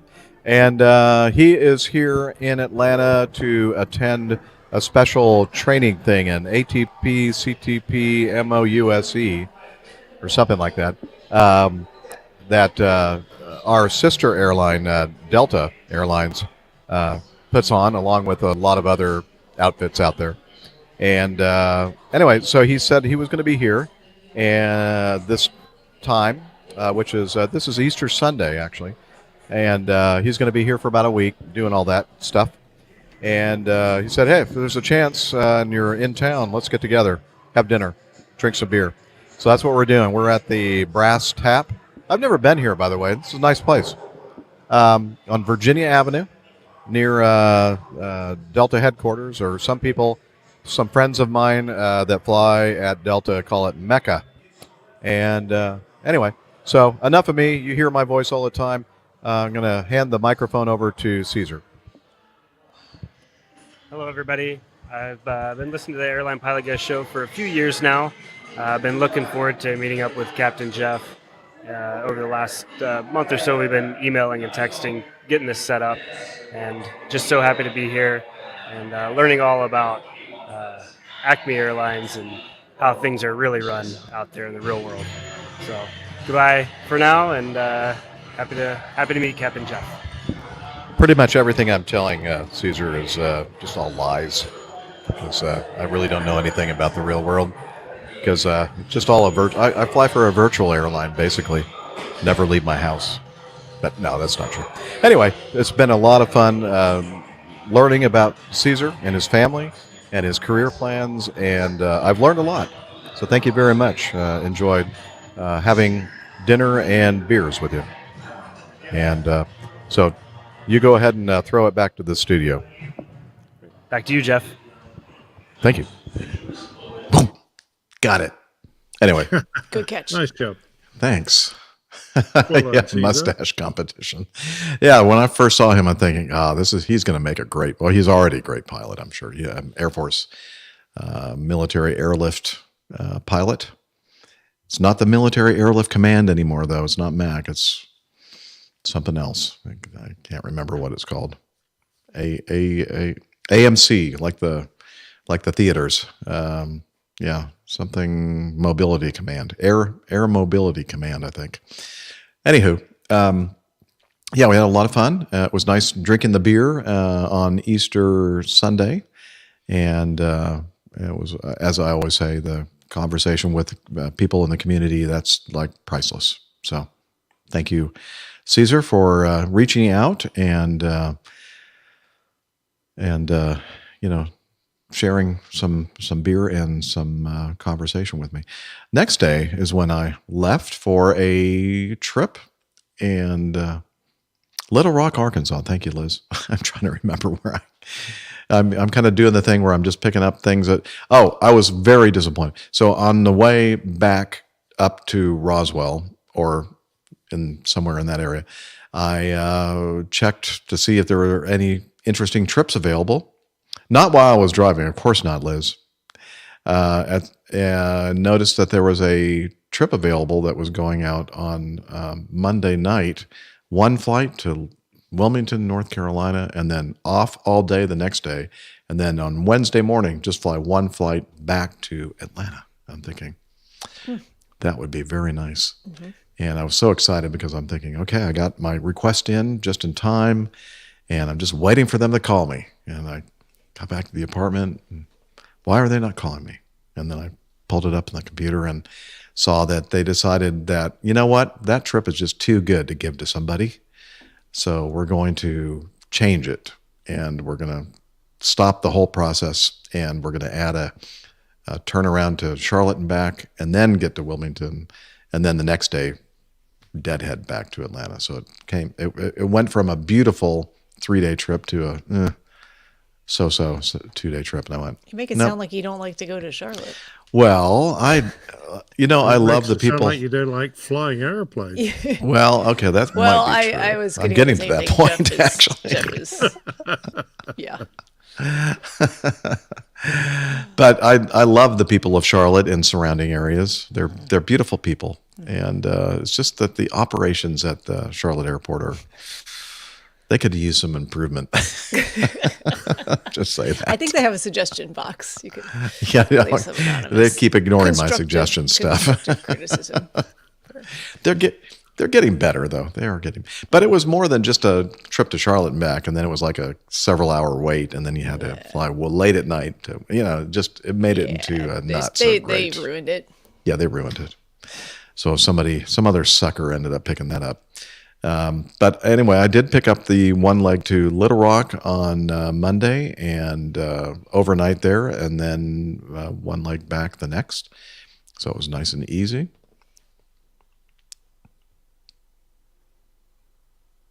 Did I? I don't know. Did you? Oh, well, I didn't have a full day in Little Rock. That was the week before, I think. What, Little Rock has less than 24 hours in a day? Geographical oddity, a time-space continuum oddity. Yeah, it's just... I did get the show out, Liz. That's true. But I did that. I didn't have that extra day there. It was just an overnight. I didn't have because I did two-day trips this week, starting on Monday, and now it's Thursday. So, physics. Anyway. And then I picked up another trip. It's like talking with your imaginary friend.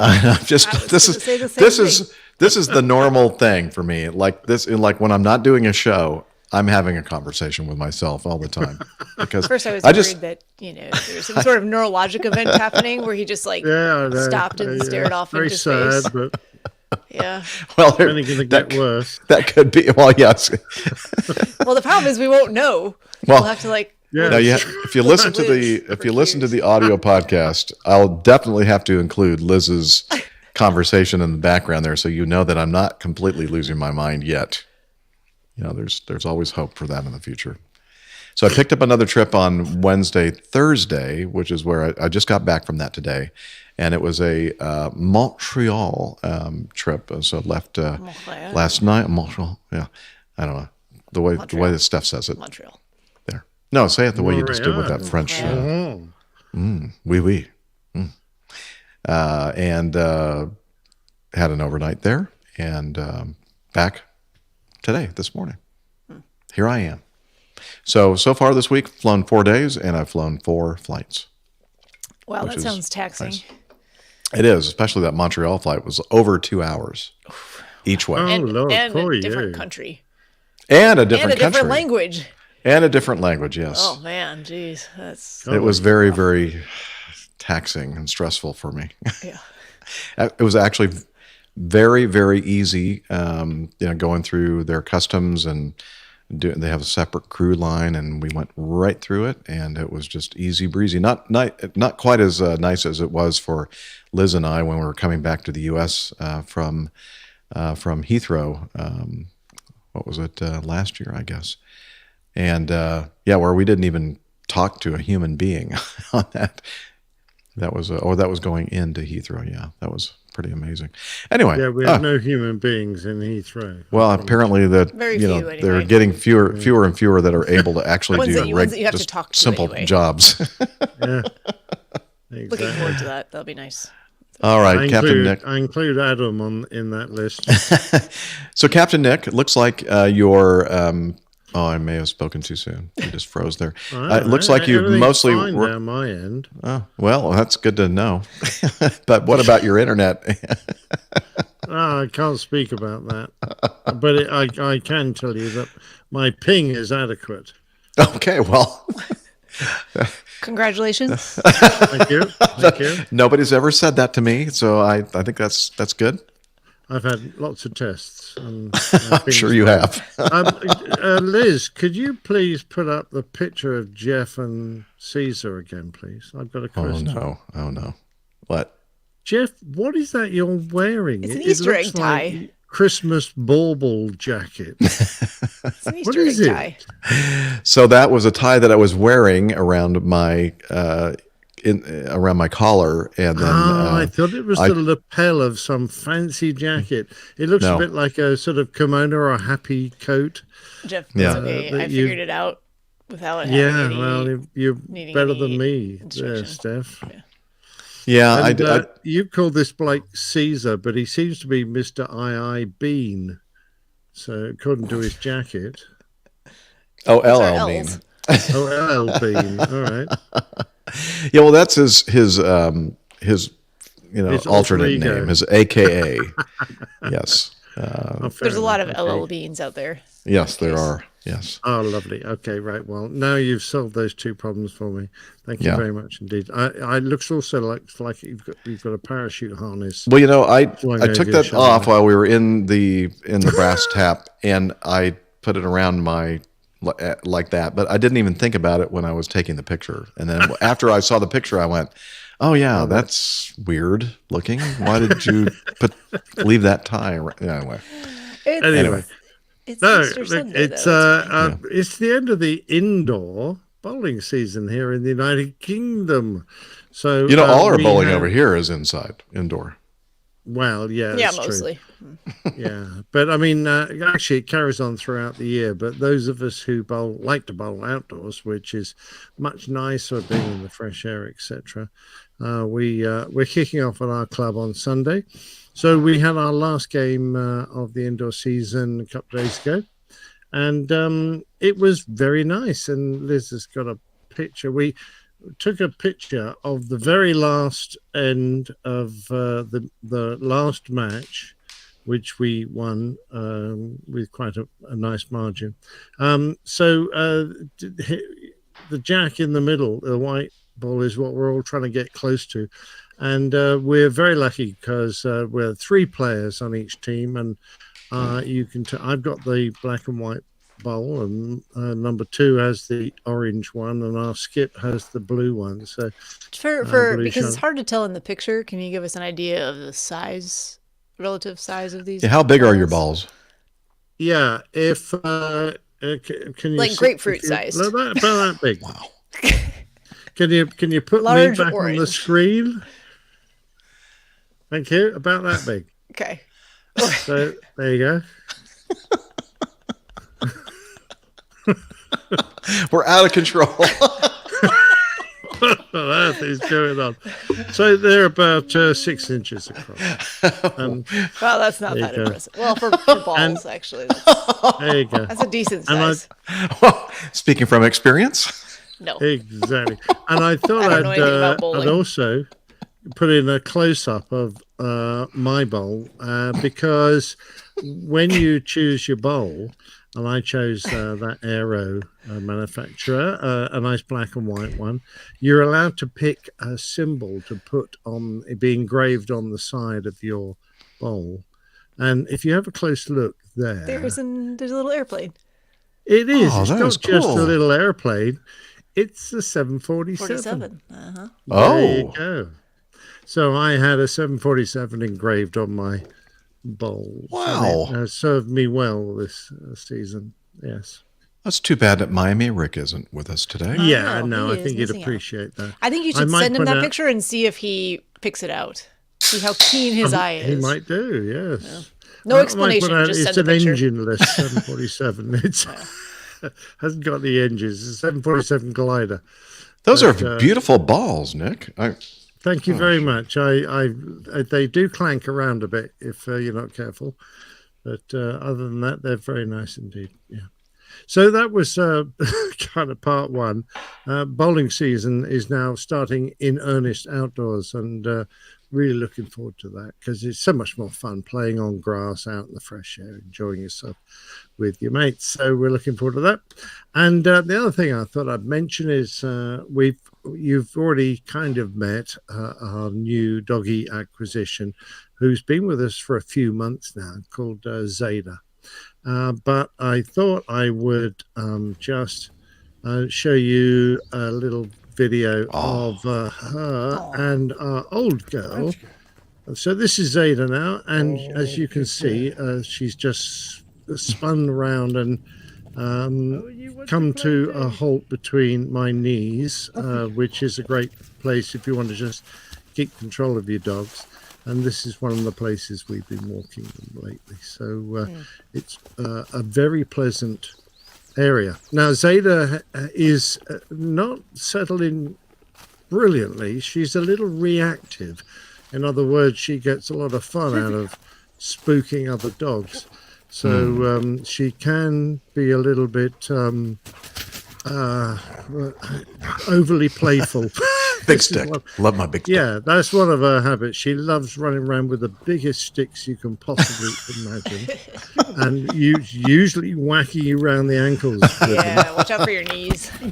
Exactly. That's when her whacking the camera with it. But she does love that, but she's also Vizslas are notoriously good water dogs, so. She's also loves being in the water. They actually have webbed feet, so they make great swimmers. They're very good indeed. But we have been to a behaviorist and a trainer, and we're starting to get a handle on her now. And as you can see from her keenness to do little training exercises, I think the problem is we're not engaging her enough.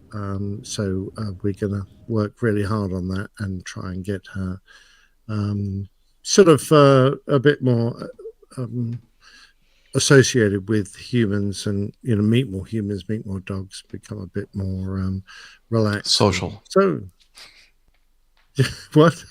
More social? Sorry? Yes, socialize. Thank you. That's the word I was looking for.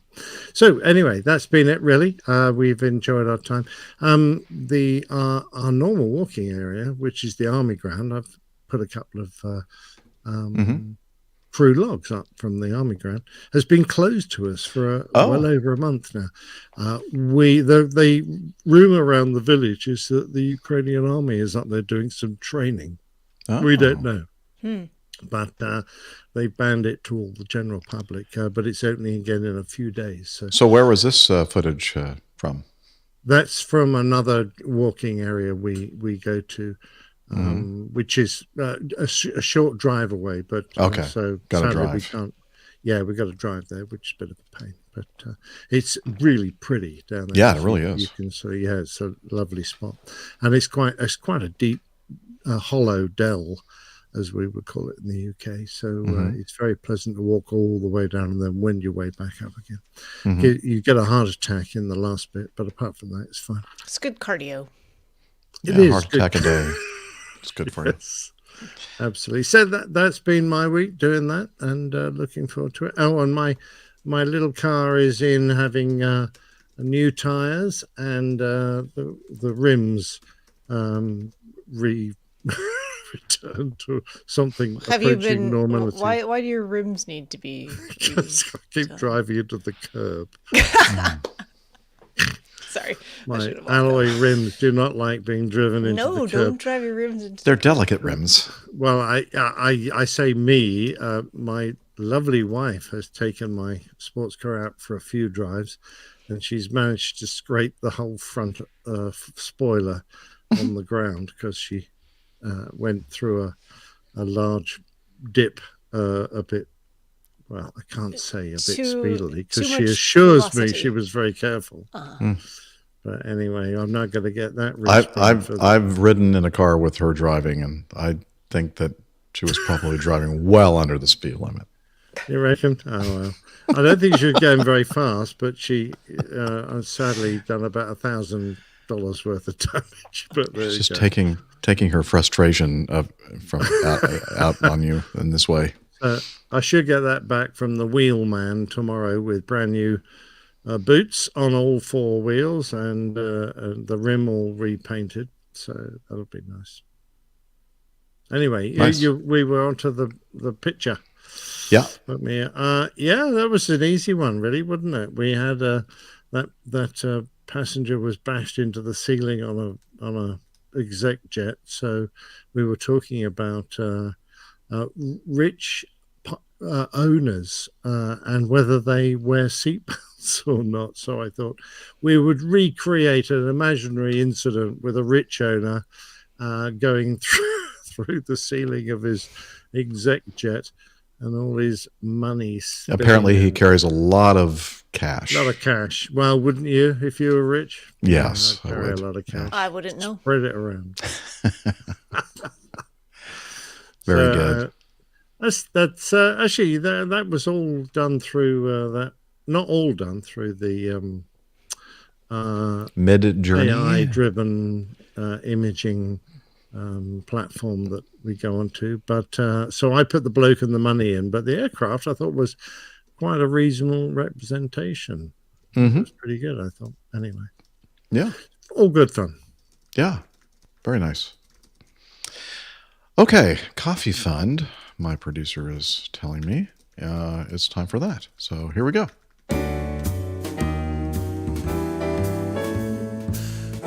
Johnny, how much more coffee? No thanks. I love coffee. I love tea. I love the APG community. Coffee and tea and the Java and me. A cup, a cup, a cup, a cup, a cup. Just send your cash. All right. Coffee Fund is your way to support us financially if you have the resources to do so. And a couple different ways to do that. We have the Coffee Fund Classic method, which is basically a PayPal donation page where you can send in a one-off, two-off, or whatever, even a recurring donation if you prefer. And since the last episode, we have Mazoots. Kareem, again, comes through with another nice, generous donation. Thank you very much, Mazoots, for that. And the other way that you can be a supporter of the show financially is to become a patron of the show. And executive producer, was former producer Dave Baran, is now executive producer. He doubled his pledge, his episode pledge, to make it to the next level. So thank you very much, Dave, for doing that. We do appreciate that. So, hey, if you were thinking about, hey, I like what they're doing and I want them to keep doing it, I'm going to send them some money. How do I become part of the Coffee Fund cadre? Well, head over to airlinepilotguy.com/coffee and you'll find out all about it. You'll be glad you did, and we will too.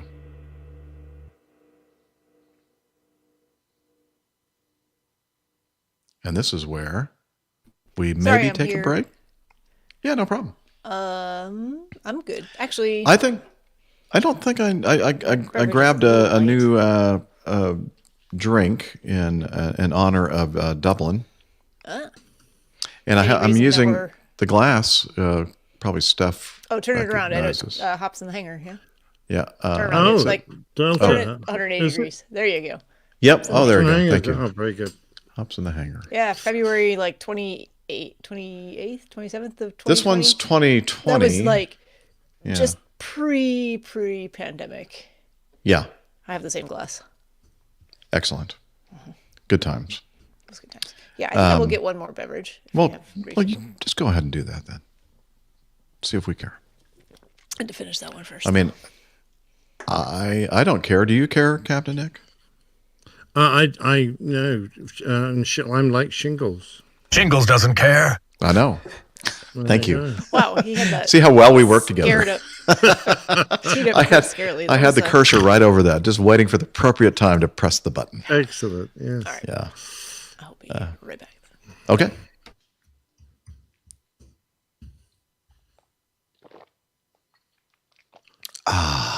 So I opened up this this nice little Guinness draft can, and it's got one of the little devices in it. A widget? A widget in it.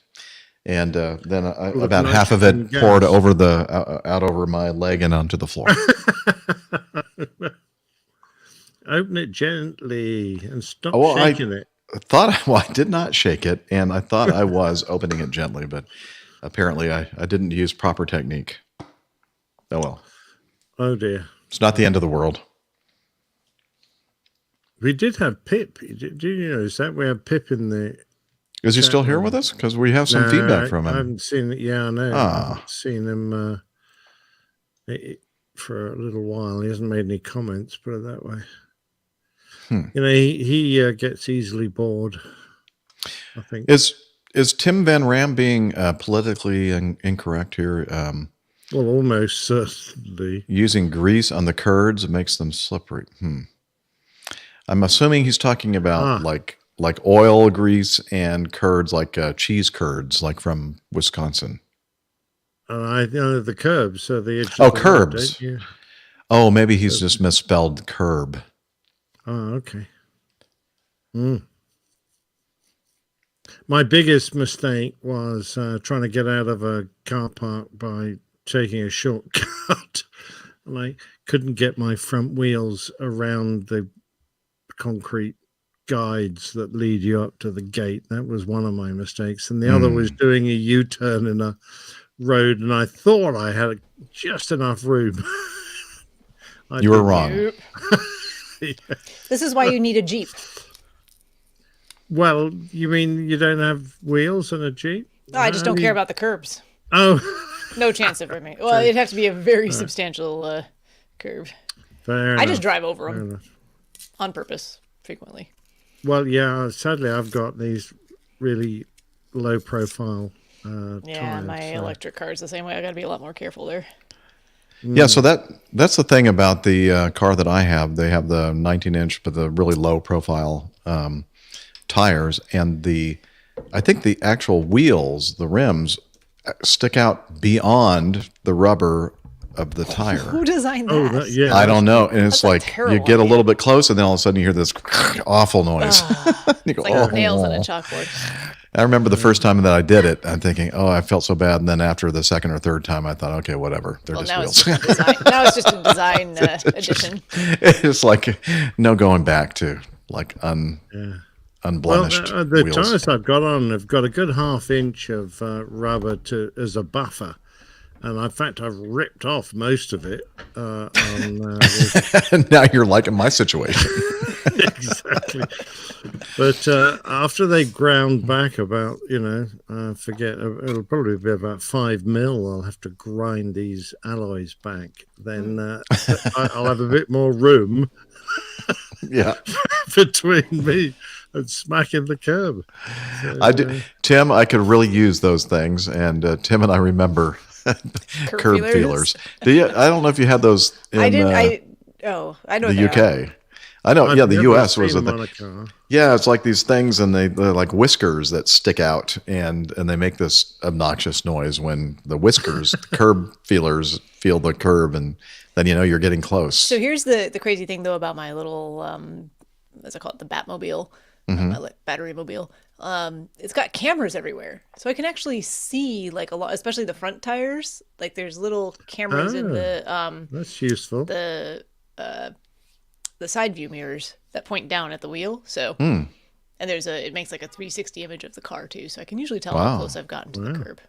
That sounds. You just ignore that anyway, and just. Oh no, I use it a lot actually. One of Mr. Elon Musk's special cars. It is not. But no. Oh, it's not a Musk. It is not a Musk car. We don't want to, Liz. This is too much fun. She's making us move on. Cars and curbs. Yeah. And I want to talk more about cars. We haven't talked about. When I think of curbs, I think of Formula One. Ah, right, yes. Mm. We could Yeah, really go off we on a haven't said tangent here, anything Liz. about that, have we, Nick? No, we have not yet. When do we start talking about that? Whenever I you don't want. know. Yeah. Well, if you happen to be in the what part of England is that considered? Silverstone. Well, it's up near Banbury. So I don't know. Is that? I'll have to look. My geography is pretty small. Well, we're gonna definitely have an APG meetup, probably not not super formal or anything. We, myself and Captain Nick, will be attending a Formula One race that they hold every year at Silverstone, called the British Grand Prix, and Absolutely. yeah, like July. It's in Buckinghamshire, Buckinghamshire. I believe. That sounds familiar. I think we know someone that lives there. That's right. Isn't that where Nigel technically lives, or very close to that?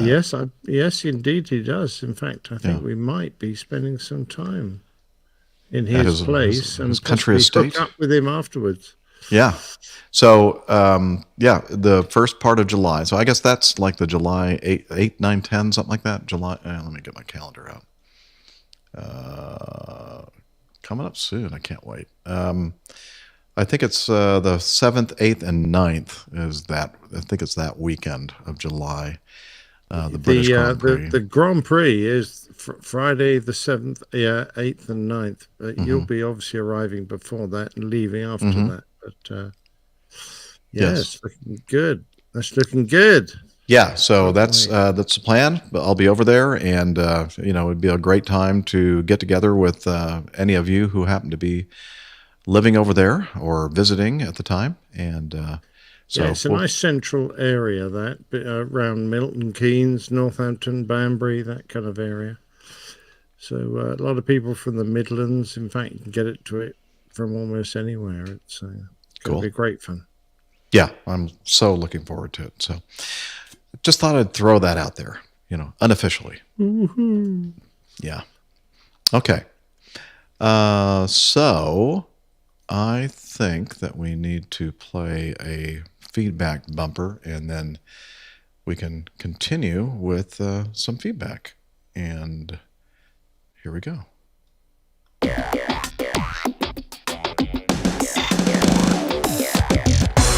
Captain, incoming message. From Thomas, Aero Friedrichshafen. Nailed it. 20, thank you. 2023 APG listener meetup. Hi, Jeff and crew. Maybe a bit short notice to make it into a show on time, but from the 19th to the 22nd of April, that's coming up pretty soon. We're on the 13th right now. There is an aviation event in Friedrichshafen in Germany called Aero 2023, and then he gives us the link to that, aero-expo.com. A lot of people in the European GA community and the European Georgia community. I'm so confused. General aviation. European general aviation community are going, and the euroga.org forum guys are organizing a meetup/dinner on that Friday evening. Maybe there are more APG listeners going to that show that want to join. Meetup info and a chat group for signups is here, and then there's another link that we'll have in our show notes for you. And he says, "Thanks for your awesome show, Thomas." Wow, I wish I could go. I really do. Too short notice for me, but hey, I'm over here on the other side of the Atlantic, but there are a lot of people that listen to this show, Thomas, that may be over that way. Yeah, we got Stefan and Tillman. Oh yeah, Tillman. I almost grabbed that glass from my cupboard that I have not used officially at his you brewery. need to. It's bottomless. It's great. That's what I heard, and I really like That bottomless. would be a great place for a meetup this year. It is.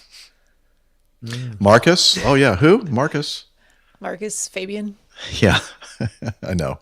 Fabian, man, we haven't heard from him in a while. Hope he's doing okay.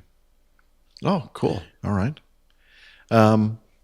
So there you go. Thank you for sending that in, Thomas. And I hope that somebody listening out there, let's see, we should get this thing published, or I should get it out by Monday. Let's like 30, just a few days that week, early in the week. Maybe somebody will hear this and say, hey, I need to head over there, see if I can find some fellow APGers and have a great time.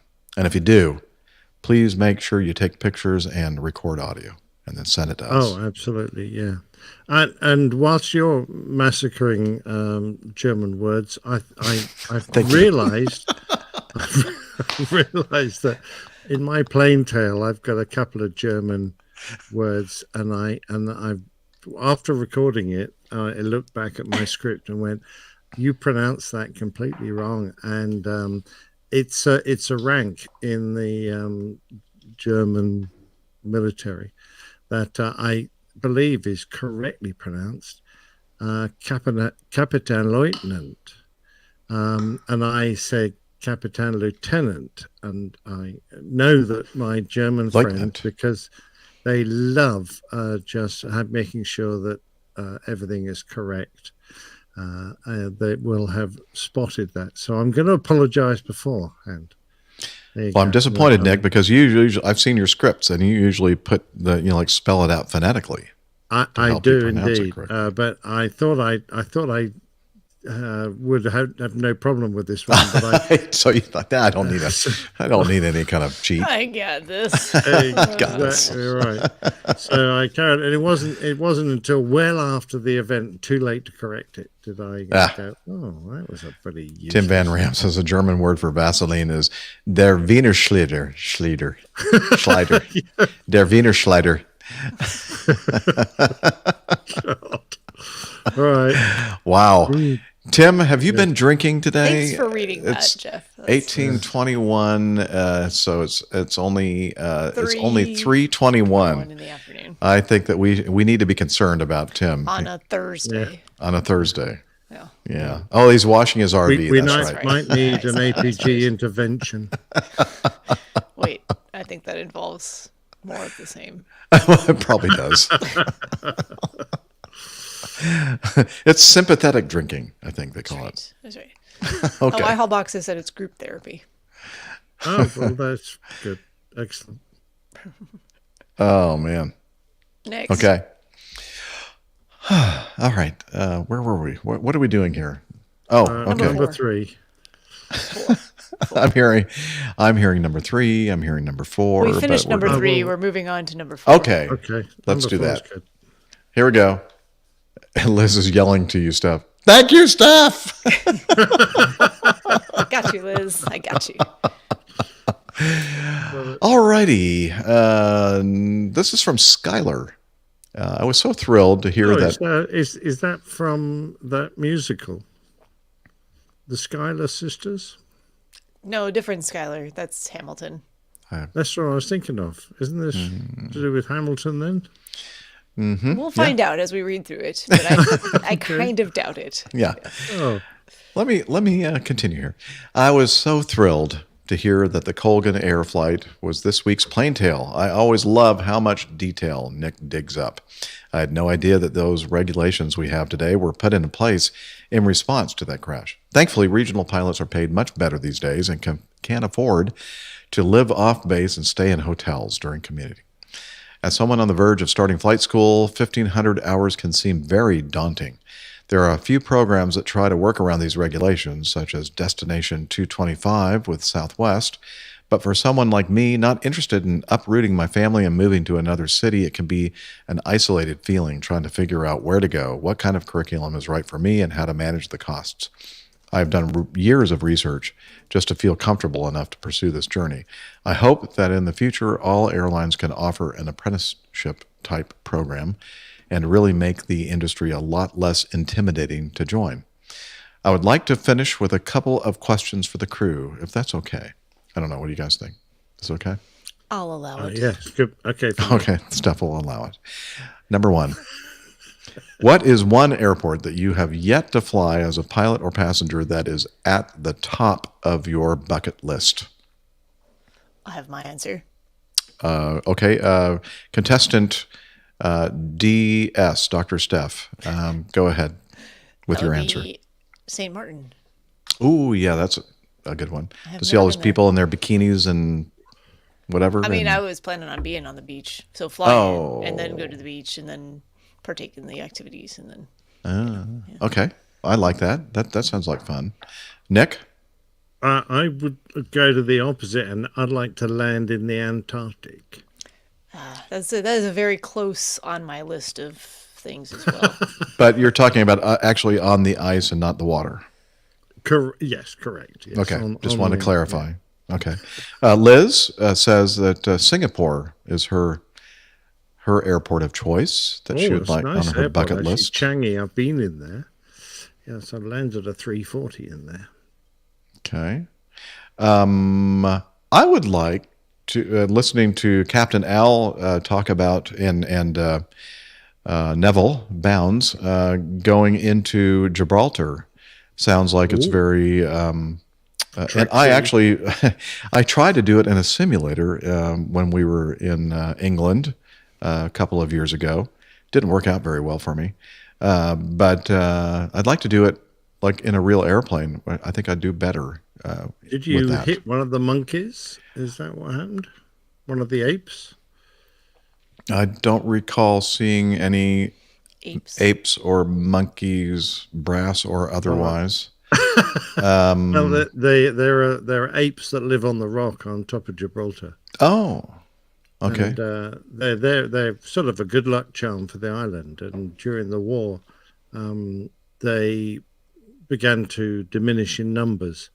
So the old story goes that they got some RAF personnel from the RAF regiment, the RAF's equivalent of an army regiment, to dress up as apes and dance around on the top of the rock so that the local populace wouldn't realize that there were hardly any apes left. So that's why, to this very day, the RAF regiment is nicknamed the Rock Apes. That just sounds offensive. Probably. Piloto says, I've done Gibraltar using the SRA approach for real. What's Oh, good SRA man. stand for?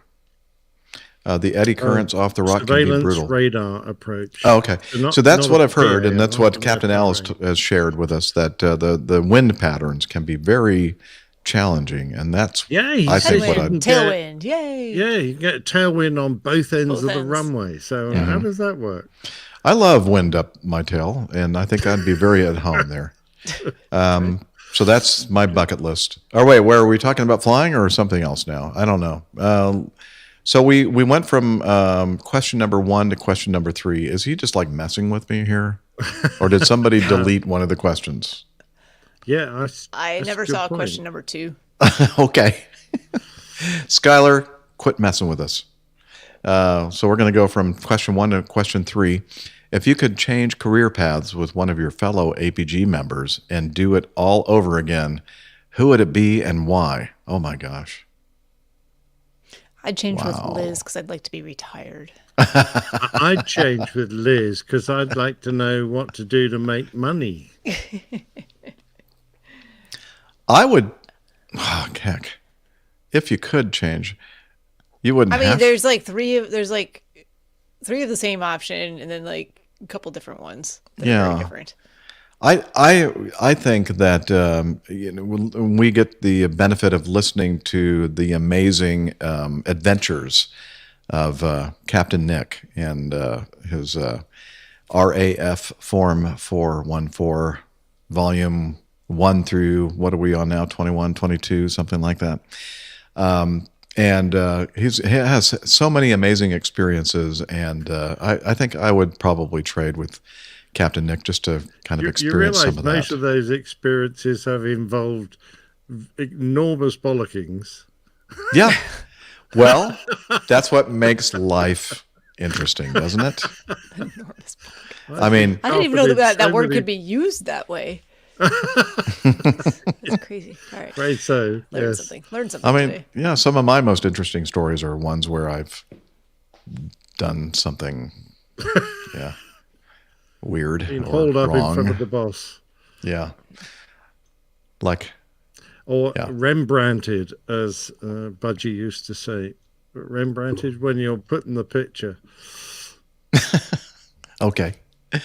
Anyway, great question, by the way. I don't think we've ever been asked that. And this is Skylar from the Panhandle, and I'm assuming the Panhandle of Texas, but Florida. Or Oklahoma. He's not a beggar then, sitting on the street corner. He's not a panhandler. Well, maybe he is a panhandler. If you think live in quite the rude Panhandle, to are you a actually. panhandler? I think you are. I need to take that back because I think I don't want Skylar to think I'm picking on him. I'm not. Thanks very much for the feedback. But Oklahoma even has a panhandle, doesn't it? Yeah, I assumed Florida right off the bat. Did you when you hear that's when I hear panhandle, I think Florida. You know what, Steph? That's normally where I go when I hear panhandle. But I don't know why Texas popped into my head when I saw that right now. Okay. Anyway, who cares? I know that, I don't care. And of course, Jingles doesn't care. So let's move on. Very true. Vernon sent us some audio feedback, as he is wont to do. And he said, Captain Jeff and crew, here's an audio summary of a presentation a retired United captain and I made to our local Lions Club. Thanks for your continued podcasts. APG addict, retired CFI, former air traffic controller, former Civil Air Patrol safety officer, Vernon Tryon in Fort Morgan, Colorado. Here we go. Hello, APG crew. It's Vernon Tryon in Fort Morgan, Colorado. I thought I'd share with you about a presentation I recently made to our Lions Club, and I asked a friend of mine who's a retired captain from United to join me and talk about airline passenger safety. And I gleaned a lot of my information, of course, from APG, as well as having been a CFI and a safety officer in the Civil Air Patrol. We talked about how many incidents and accidents are quite survivable, but it's important to pay attention to the safety cards and understand where the exits are and how to operate them, and that sometimes there might be a fire associated with an accident or a runway excursion. And so we talked about how to dress, wearing long sleeve cotton pants like Levi's, not sandals, I told them I wasn't going to wear my high heels, but I said that mainly applies to the ladies, and wearing closed-toed shoes so that if you had to evacuate quite quickly, you could have your feet protected. We discussed seat belts, the need to have them on all the time, and how that relates to clear turbulence and possible unknown turbulence. We emphasized that the crew duties, even though they're there with their smiling faces and offering up whatever the airline offers in terms of drinks or snacks or food, that the primary duty is the safety of the passengers, and if there is a evacuation, that they're trained in CPR and other techniques to help people get out of the airplane quickly. And of course, we emphasize don't take your stuff, your carry-ons with you. Oxygen masks, I emphasized how to use them, that you use yours first. And if you're traveling with an infant or an elderly person or someone that needs oxygen mask, to put yours on first. One of the interesting things that my captain friend brought up was shoes. Again, discussing when we talked about shoes, that make sure to always have your shoes on during takeoff and landing. And I said maybe just for the benefit of your fellow passengers, you might want to leave your shoes on. But seriously, he's flown a lot of international flights, and he said it's not uncommon for people to take their shoes off during the flight. But he said, make sure your shoes are back on before landing, because if there was an emergency landing and evacuation, you would not want to be scrambling around trying to get your shoes on, or worse yet, deplaning down a slide without shoes. he brought up compression socks and the longer flights. He wears compression socks when he was a international captain. His longest flight, interestingly enough, was a 19-hour flight to Singapore. I can't remember where that originated from, but in the States. But people were interested in crew changes, how long crews are on duty with those longer flights. And so I was glad to have him there to be able to answer some of those questions. And we reviewed the accident that happened in San Francisco a few years ago where the seawall was hit on a landing, and yet that was a survivable accident. Everybody got out, and then although regrettably there was one death on the ground, that a person who was run over by a fire truck. Anyway, that's a quick summary of some of the things we talked about for airline passenger safety. And I thought I'd pass that along, and APG listeners might be interested, as well as more discussion from the crew. So this is Vernon Tryon at Fort Morgan, Colorado. Retired CFI, former air traffic controller. And what else did I do in my career? I was a bush pilot for a while in Africa. I don't think I brought that up. And some other things. Anyway, as soon as I figure out how to turn this thing off, that'll be it for my submission this time. And keep up the good work. You all take care. Thanks so much for what you're doing. Bye-bye. Thanks, Vernon. I was a bush pilot in my younger years. Oh, boy. And let's see, you're from Fort Collins, is that right, Vernon? Fort Morgan. I know, I'm just kidding. It's kind of a private joke. I gotcha. Yeah, Sorry. yeah. I Isn't that nice? It was good. It was excellent. I lovely to hear that he's sort of spreading the good news and the good advice. Good job. And, the only downside of all that was it was a United pilot that he did it with. But we can't all scrape the bottom of the barrel. Yeah. Just kidding. I would add alcohol consumption. Keep your alcohol consumption down to something that's moderate, so that not only can you actually behave properly on the aircraft and stand a chance of finding the exit if you need to, you don't dehydrate too much, which makes you feel a lot fitter when you get off the airplane after a long time in air that is dreadfully dry and sucks the moisture out of your body. I can't help but think that you're kind of pointing your finger at me with that last comment. Yeah. But, we have heard, Jeff. Yeah. Well, hey, I'm in my last year, so rumors abound. Yeah. I was thinking this would be, he gave the presentation to his local Lions Club. This would be a good presentation to give to passengers at their gates while they're waiting for their flights. Yeah, very much. I know it's given in the state, but by the time you're on the plane, you're kind of like in your phone. And yeah, but you know what? The ones that are wearing their high heels and their open-toed shoes and flip-flops is too late. Think about it the next time. Or maybe they have some nicer, or more appropriate they could swap shoes in their carry-on baggage. Interesting though, if you've got decent shoes without heels, you can put them on. But if you've got high heels and you're going to evacuate, you need to take them off. Otherwise, you're going to puncture those slides. No, that's true. But you'll look really good doing it. Well, yes, I think so. You'll be barefoot. Yeah. Yeah. Something to be said for that. Yeah, we could do the plain tail now, Liz. Yeah. You ready for that, Captain Nick? Absolutely, fruitly. All right, let's do that. Let me scroll down here to this thing that says plain tail. And if everybody is everybody ready on the set? Ready? All right, let's do it. The Old Pilot's Plain Tale. This week's episode entitled Brass Monkeys.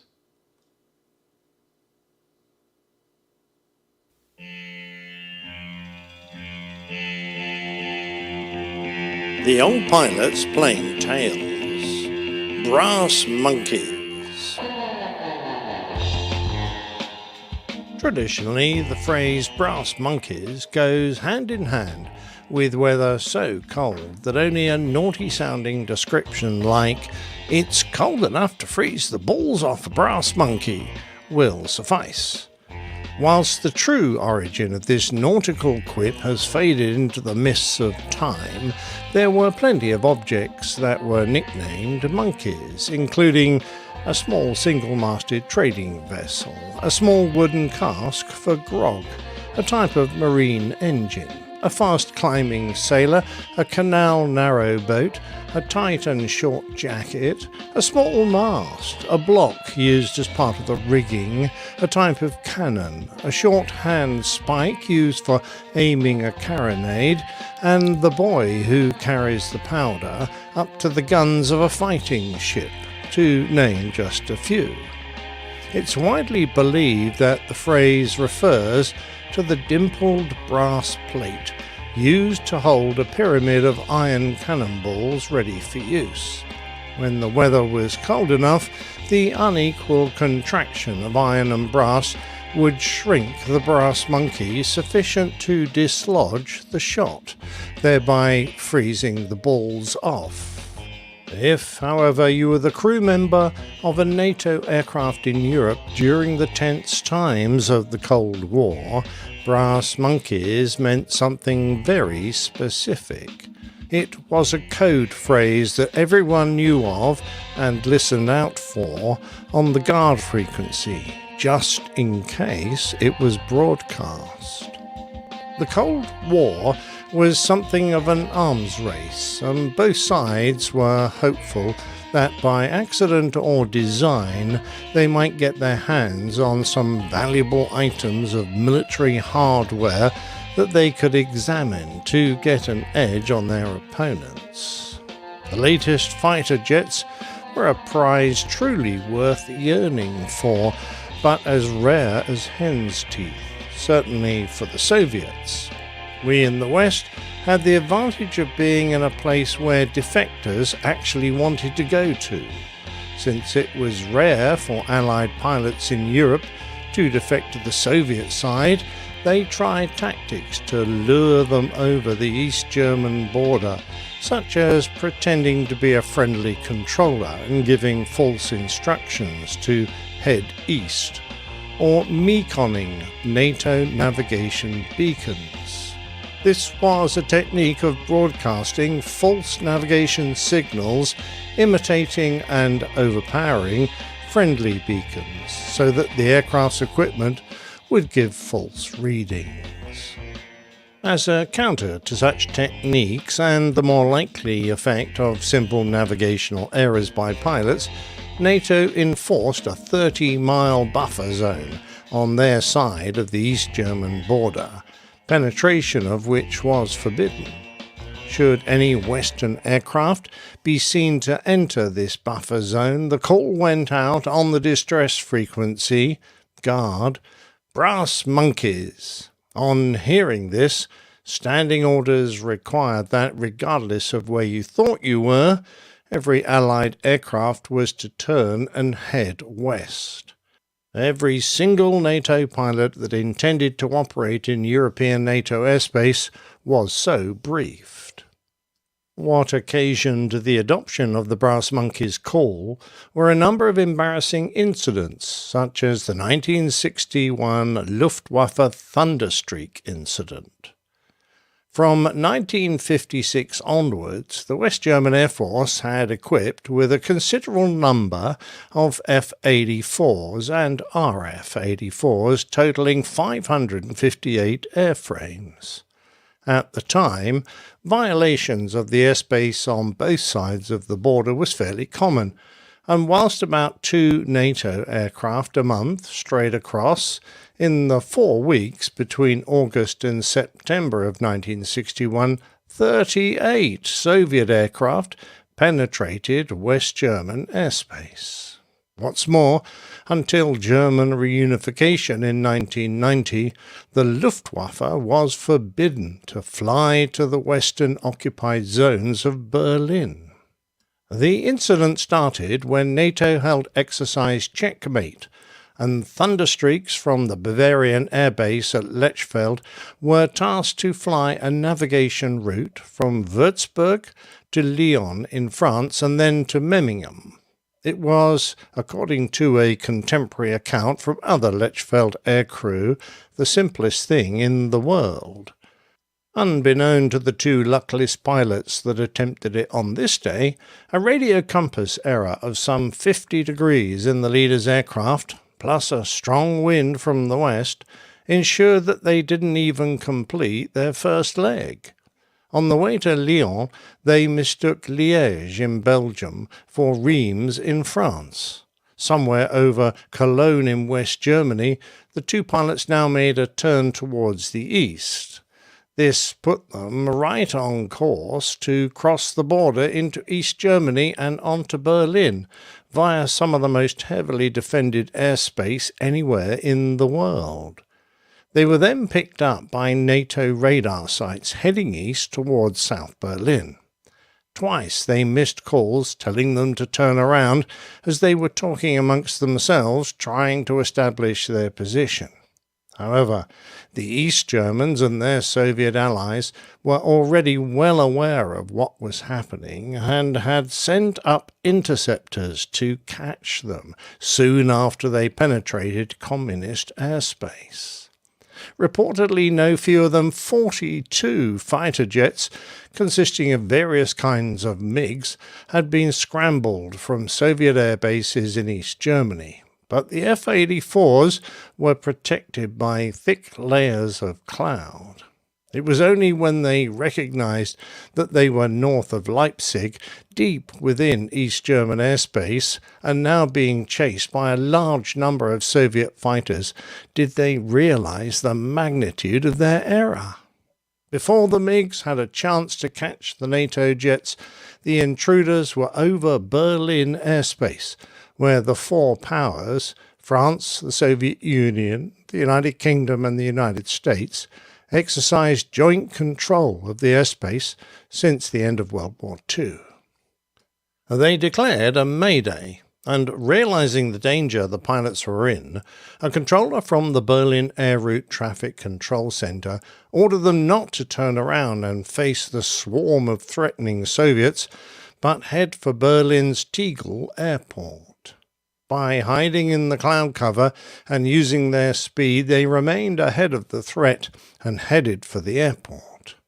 At 3:29 local in the afternoon, the two Thunderstreaks touched down safely at Tegel, in Berlin's French sector.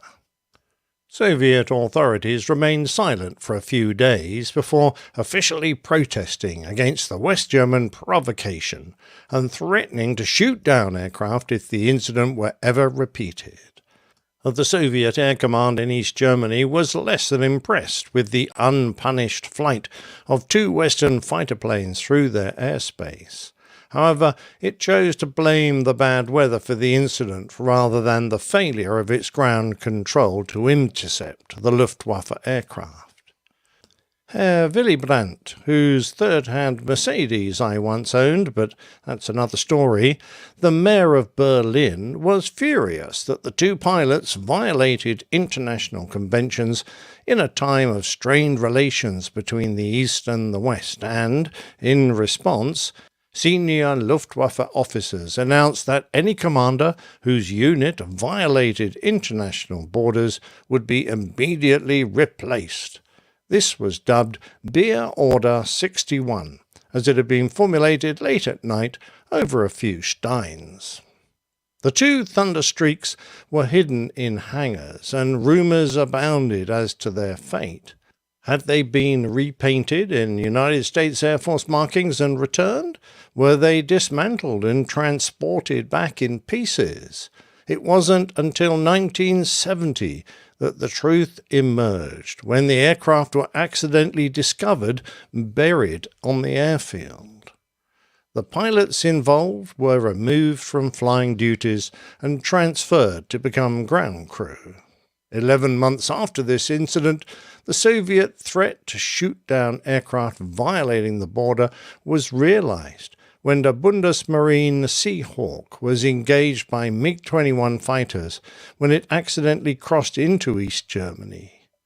Captain Lieutenant Winkler was returning from a training exercise aboard the U.S. Navy carrier Saratoga. He successfully landed his crippled aircraft at an airfield near Bremen, where it was found to be so badly damaged that it was written off. Winkler was unharmed and went on to fly F-104 fighters, but was sadly killed in an accident a few years later. In 1964, a similar incident in which a US Air Force T-39 Sabreliner training jet flew into East German airspace, which ended up with the American jet being shot down by a MiG and its 3 crew members killed. 2 years later, a similar fate befell a US Air Force RB-66 destroyer reconnaissance jet, although its crew survived. Years later, a friend of mine, whom I shall call Ricky Locke, was called into his boss's office for what he assumed was his weekly carpeting, but instead was asked if he fancied a few days in Gütersloh, the furthest east of the RAF bases in West Germany. He assumed that this might involve working with some Harrier dudes, and inevitably handing them their backsides, but apparently his boss was in the dark as to what was required. All he could tell him was that Ricky, a small cog in the Lightning Squadron's hierarchy, but senior enough to authorize his own flights, and a junior pilot, would be met and briefed on arrival. The next Monday they landed at Gütersloh, completing the entire flight without air-to-air refueling, something of an achievement for the Lightning, and were oddly directed to the visiting aircraft section apron to be met by a rather long-haired civilian in his mid-30s, all very strange. He introduced himself as Squadron Leader something or other. Really? And he led them across the apron to a helicopter, and they all jumped in the back. The helicopter was jammed full with all sorts of weird electronic equipment, the like of which they'd never seen before, and this is where it got interesting. In the privacy of the helicopter, the strange squadron leader briefed them that the East Germans had a new military computer system that was capable of assessing threats, identifying targets, and allocating resources, etc. Over the next few days, the Warsaw Pact would be holding an air defence exercise, and, don't ask me how, our side had devised a way into the computer. In order to allow the boffins to assess this computer, their job was to provoke the East Germans by flying towards the border as fast as they could.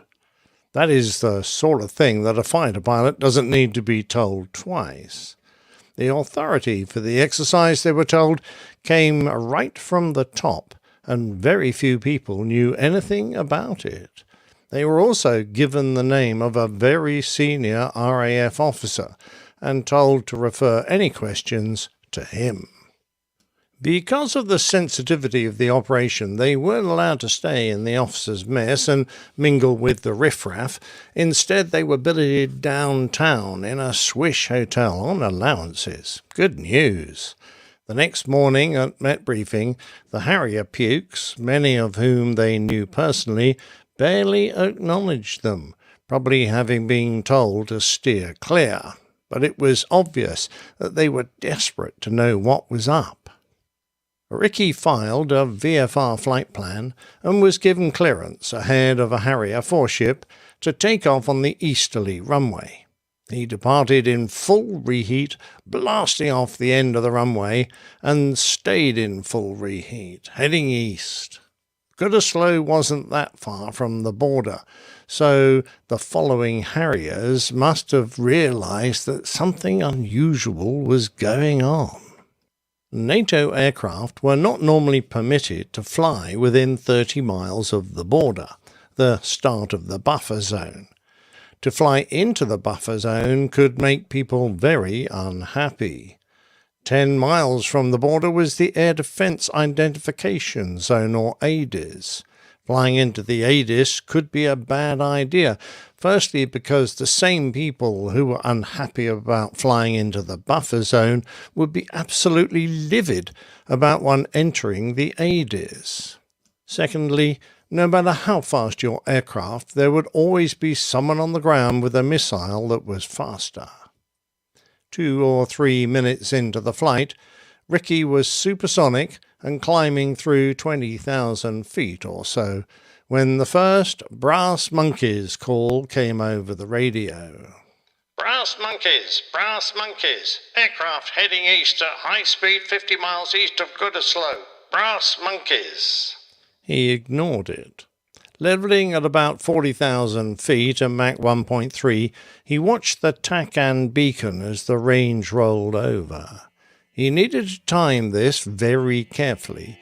He had no wish to cross the border and be engaged by a Soviet surface-to-air missile, but he had been told he needed to be well into the 80s to provoke a response.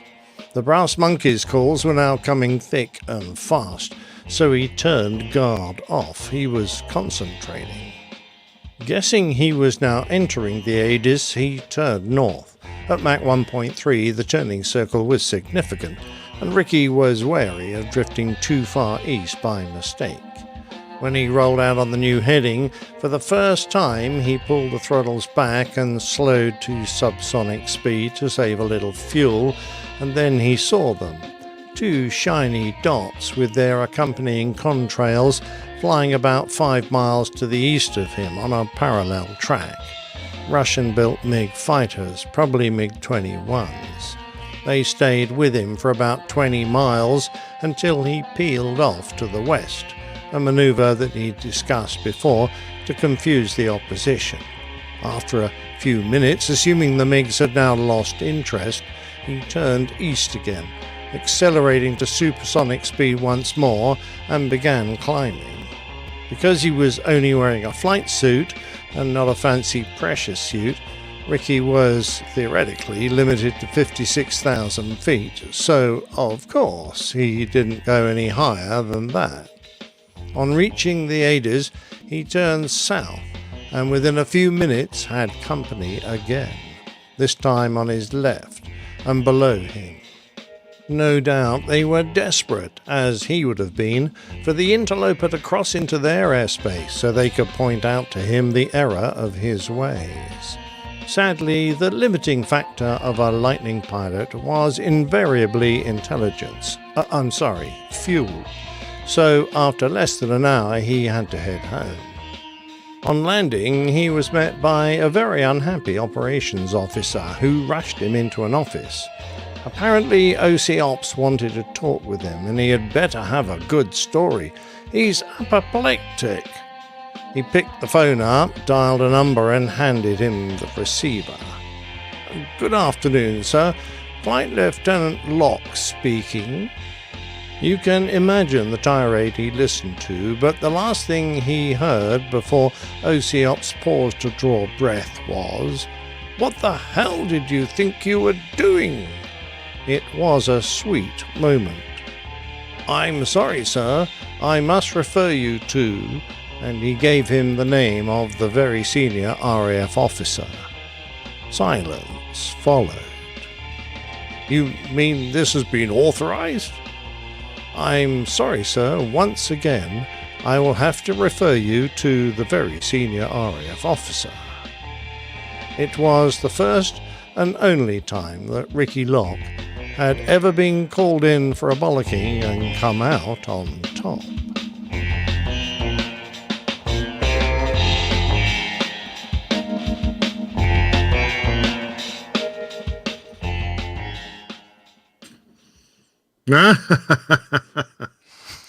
Oh, those poor monkeys.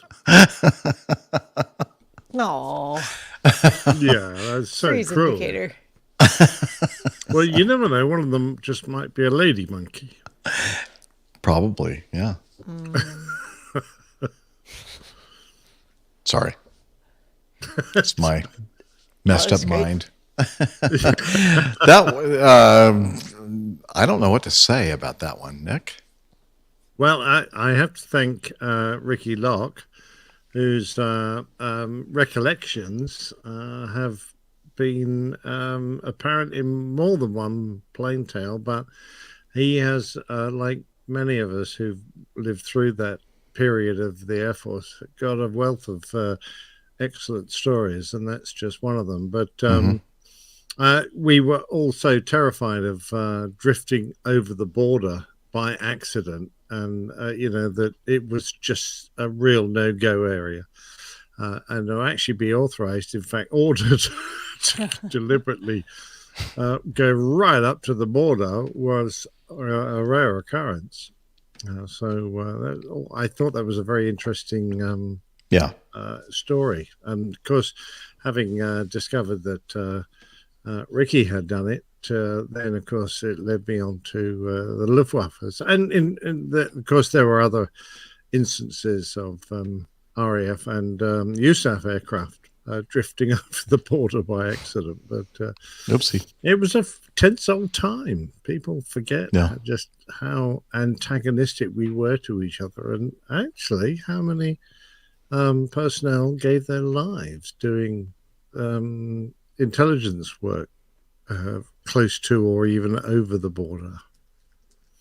Fascinating Remarkable. stories. Yeah, really entertaining. And the origin of brass monkeys. Yeah, I have a whole new appreciation of balls and monkeys. Monkeys, yes. Quite right too. All right. Liz is telling us we have 45 minutes till the end of the show. And I guess we should move on with some more feedback. And number 6. Definitely.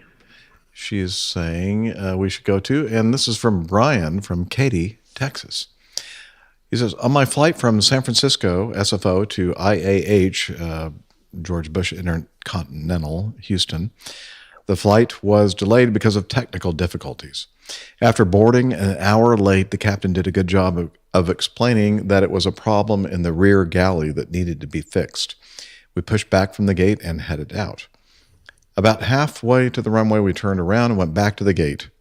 Captain accidentally hit the PA button, and all we heard was toxic cargo. After a minute, he came back on the PA and explained that 106 pounds of dry ice was incorrectly loaded, and we had to return to the gate to fix the situation. And with the extra fuel burn by being delayed and extra taxiing, we needed to take on more fuel. I give the captain kudos for explaining this, but I now have the question of how much danger were we in? Again, Brian from Katy, Texas. Dry ice, solid carbon dioxide, right? Yeah. Why would carbon dioxide be considered, frozen carbon dioxide, dry ice, be considered a hazardous substance, Nick? Oh, I was assuming you're going to go for the doctor's explanation. Oh, well, maybe the doctor should tell us, but I don't know. Does she deal with dry ice? Do you use dry ice before you poke the needles into these poor people? Never. No? Okay. I would guess that because if it's in a small space that isn't well ventilated, if it is warm enough and it's not really melting, but what's the word, sublimating, you're going to get a buildup of carbon dioxide gas.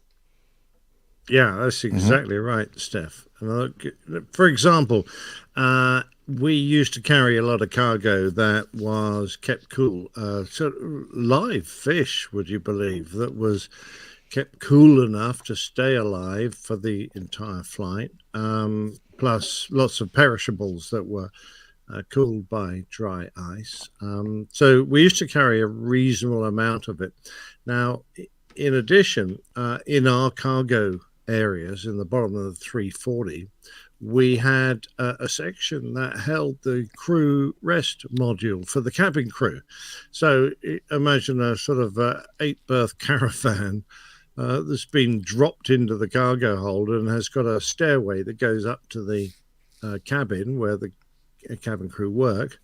And when they want to take their breaks, they sneak into a little secret door and climb down into this insulated and very cozy rest facility where they can all go to sleep.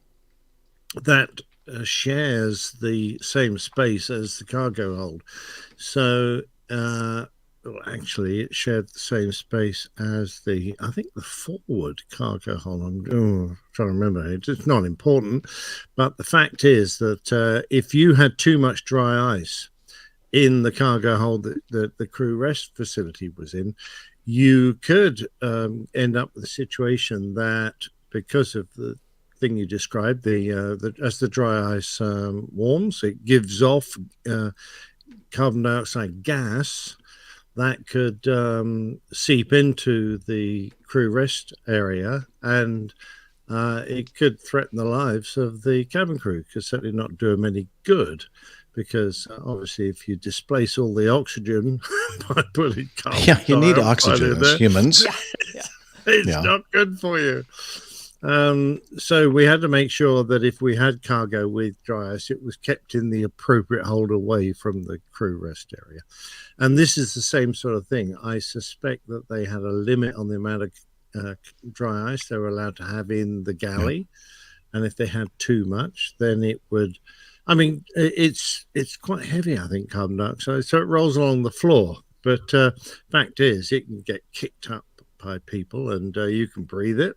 And, it literally, in the air, you get too much carbon dioxide, you don't get enough oxygen, and you need that bit of oxygen to keep going. So that was, I suspect, the problem. Yeah. Dry ice or solid carbon dioxide is the most common dangerous good carried by, I think, most of the passenger carrying airlines.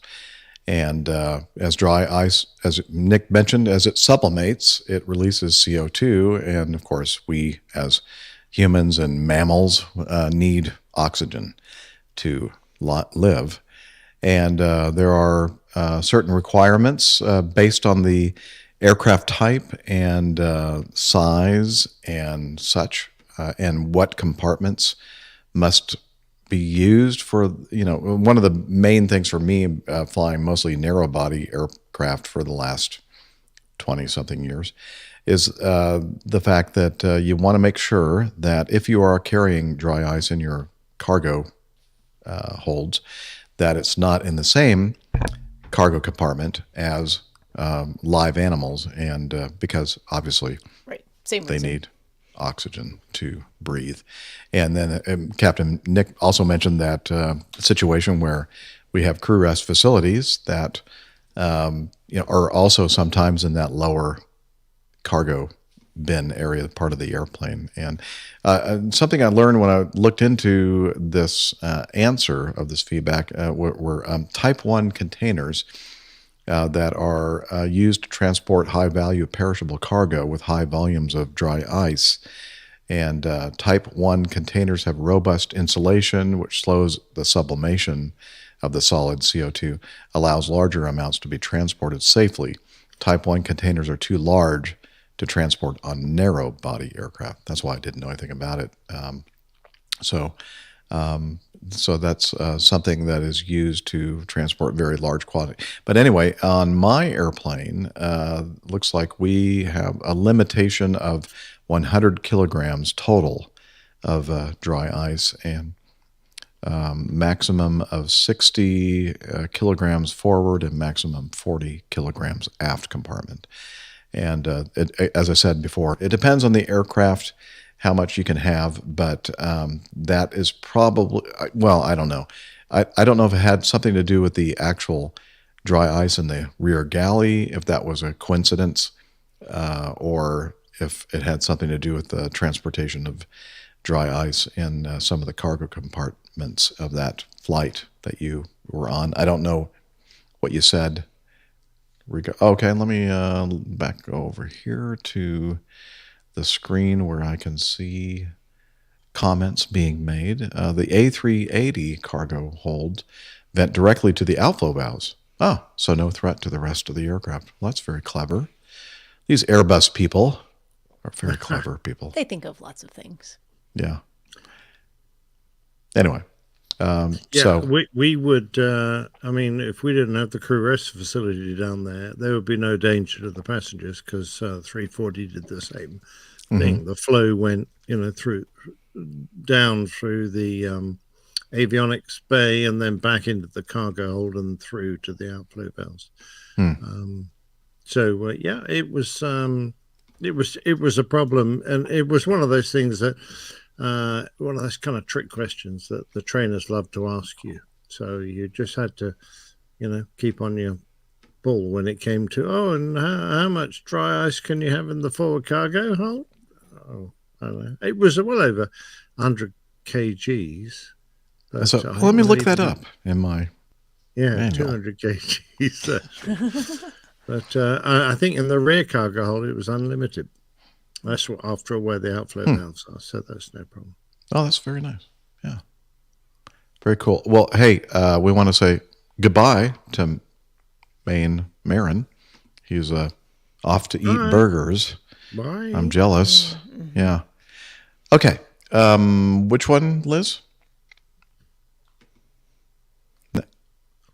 Oh, very cool. Yeah. Yeah, that was a very cool piece of feedback. It was indeed. Dry ice is very cold. Yeah. Okay. Next one is number 7 from Mohammed. And he said, Dear APG, this video for 3 new Boeing 73 MAXs that are joining the Iraqi Airways fleet. My colleague sent me the video. He loved this special moment in aviation in Iraq. I would be very honest. We are still struggling here.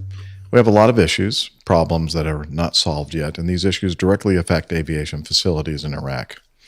Corruption, old and non-updated systems, routines, lack of information. But in spite of all this mess, there is some light in this dark cave.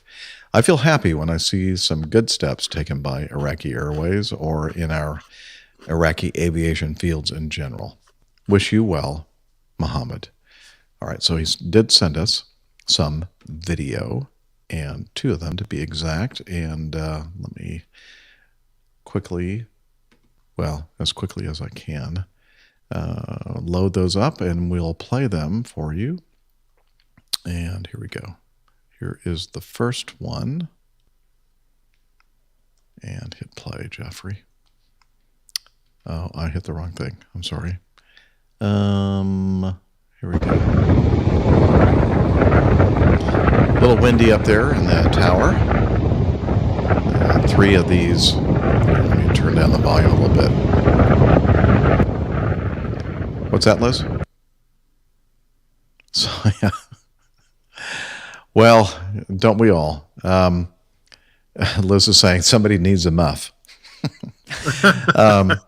Okay. And it's good to see those bright and shiny new airplanes there. There aren't many others on the airfield, are there? No, there are not. And let's play this quiet.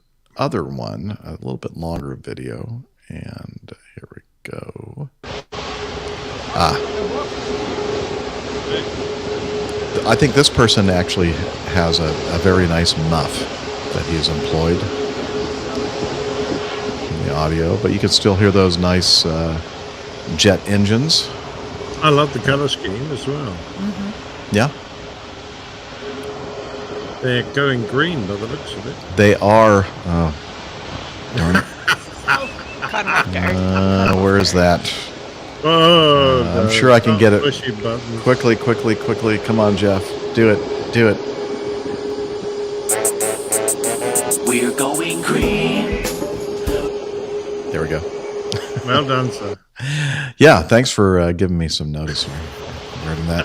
Okay, so there we go, going green on the really nice livery of the Iraqi Airways brand spanking new 737 MAX aircraft. So that is indeed a reason to be celebrating and positive and optimistic about everything that's going on in Iraq. That country has been through a lot the last many years, and we really feel for you, Mohammed. And we're so happy that we have a connection with those people that are in that area of the world, and just know that We appreciate you so much. We love you, and thank you so much for being part of our community and giving this kind of this perspective that we don't really get to see. Without feedback like this, most of us wouldn't have much idea of what's happening in that part of the world. Mm-hmm. So it's nice to see some normal life. Mm-hmm. Sorry. It's okay. Going a little click happy with my mouse cursor there. Sorry. Oh, good. I'm trying to remove all this stuff because it's confusing to me. All right. Well, thank you again, Mohammed. And we look forward to hearing more about the progress of your country coming up. And let's continue with item 8. This is from Sam. What Sam is this, Liz? Sam Dawson. Okay, great. Jeff, this past show, someone asked about different airports we like. The Atlanta airport is actually a very logical design, so much so that when the new Denver airport was being designed, they went around the country looking at airport layouts and decided to copy ATL. Well, they copied most things about ATL. In the design of DEN, Denver, the engineers convinced the designers that tunnels for walking between terminals were a superfluous and unnecessary expense, as the trains would not fail.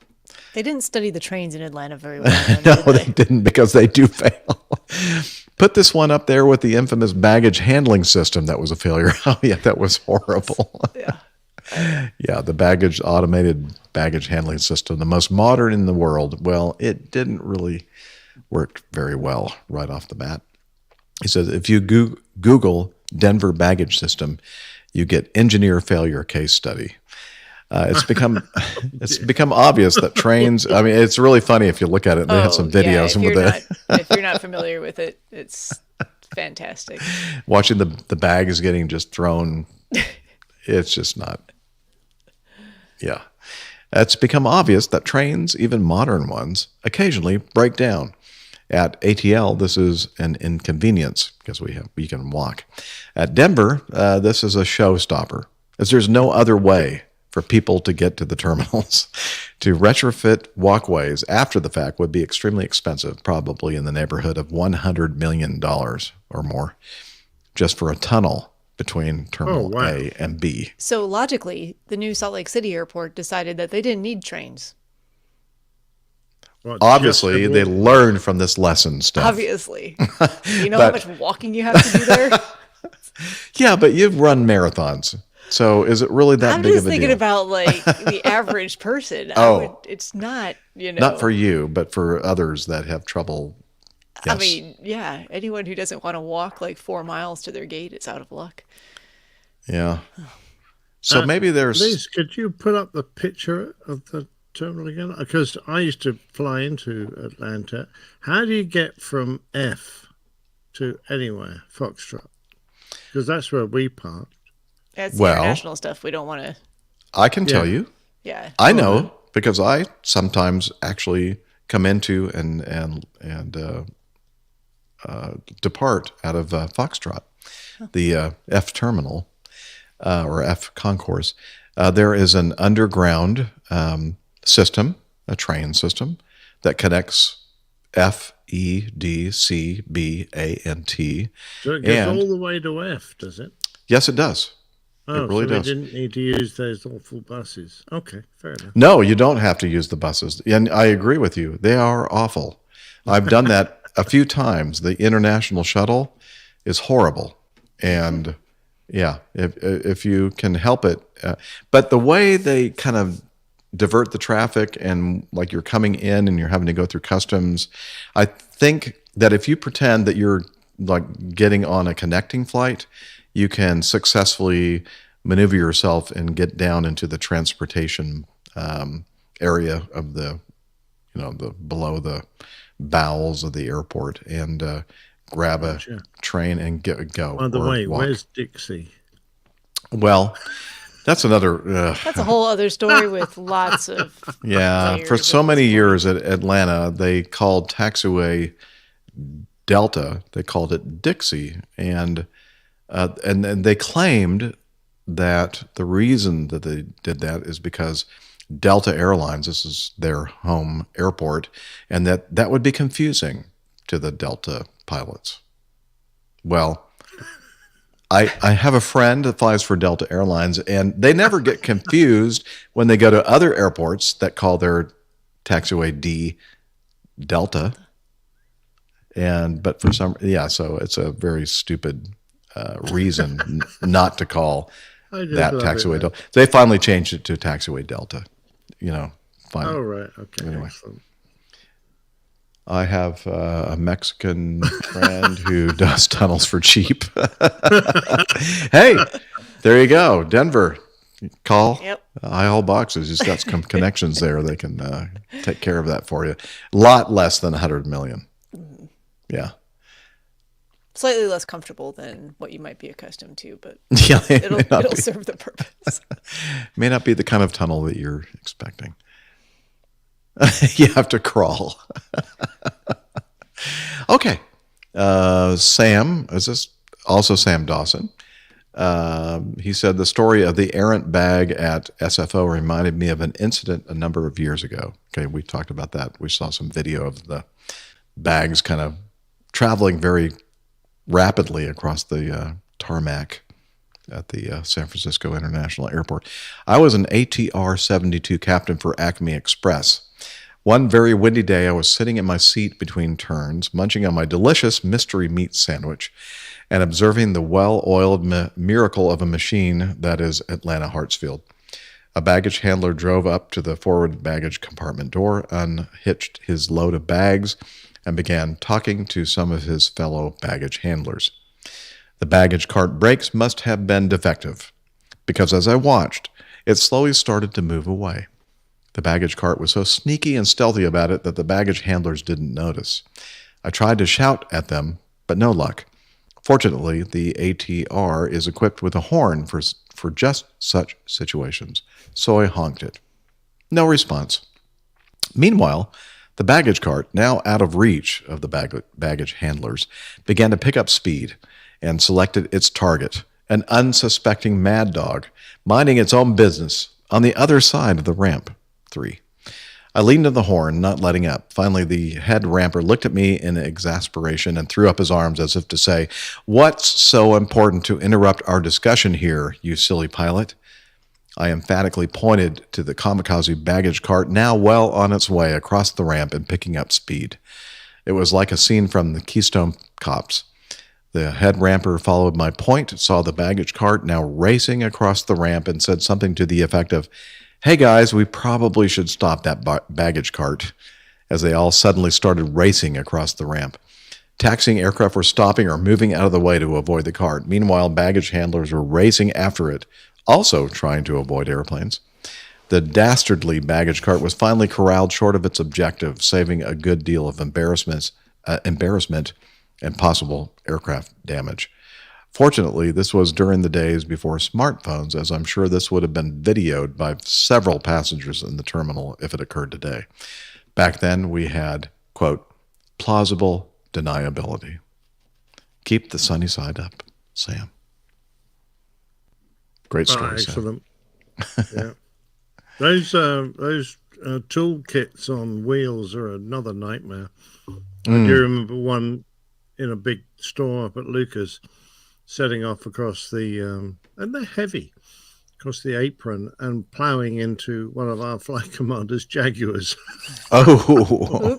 Yeah, he was not a happy chap. No? He didn't like that? No, he didn't like that. All right. Greg, our former, this is Greg with a double G at the end. He's our dispatcher, Greg, for one of the very large legacy carriers here in the United States, headquartered in Chicago. Greetings from Acme North. I thought I'd pass along a warning about eating poppy seeds and drug testing. I'm not sure if it would show up on a DOT drug screen, but who knows? And at the time he sent this to us, only 115 days until Oshkosh AirVenture. See you all then. And so here's the article from defense.gov. Service members may want to hold off ordering that everything bagel. I love everything bagels. They're my favorite. It's not an urban legend. Eating poppy seeds can cause diners to test positive for codeine on a urinalysis, Defense Department officials said in a memo released yesterday. Recent data suggests certain poppy seed varieties may have higher codeine contamination than previously reported. The consumption of poppy seed products could cause a codeine-positive urinalysis result and undermine the department's ability to identify illicit drug use. This comes as something of a surprise for the department. At one point, some meals ready to eat contained lemon poppy seed cake, and dining facilities often served poppy seed salad dressing. Officials became aware of the problem in 2022 and have worked to review the limited scientific studies and also contracted with an independent laboratory to have the codeine and morphine contamination of multiple poppy seed brands analyzed. The analysis and other recently published studies were the catalyst for the warning regarding poppy seeds. The poppy seed memo calls on the Army, Navy, Air Force to notify service members to avoid consumption of all poppy seeds, including food products and baked goods containing poppy seeds. Bagels, rolls, salads, salad dressing, and anything that's worth eating contain poppy seeds, but there are many other foods where poppy seeds are used as a spice. Many foods contain poppy seeds in the Balkans, the Middle East, and Central and Eastern Europe. Okay, I'm going to stop reading this. We're almost at the end anyway. But I thought that this was like something that they talked about like at least a decade ago, maybe even longer than that, probably longer than that. Probably. And I thought for sure that they had like adjusted all these tests to like not throw false positives with the poppy seed thing. So I mean, it depends on the test, the sensitivity of the test, the type of poppy seed that was consumed, and perhaps the quantity of it. It should be something that they should be able to tease out.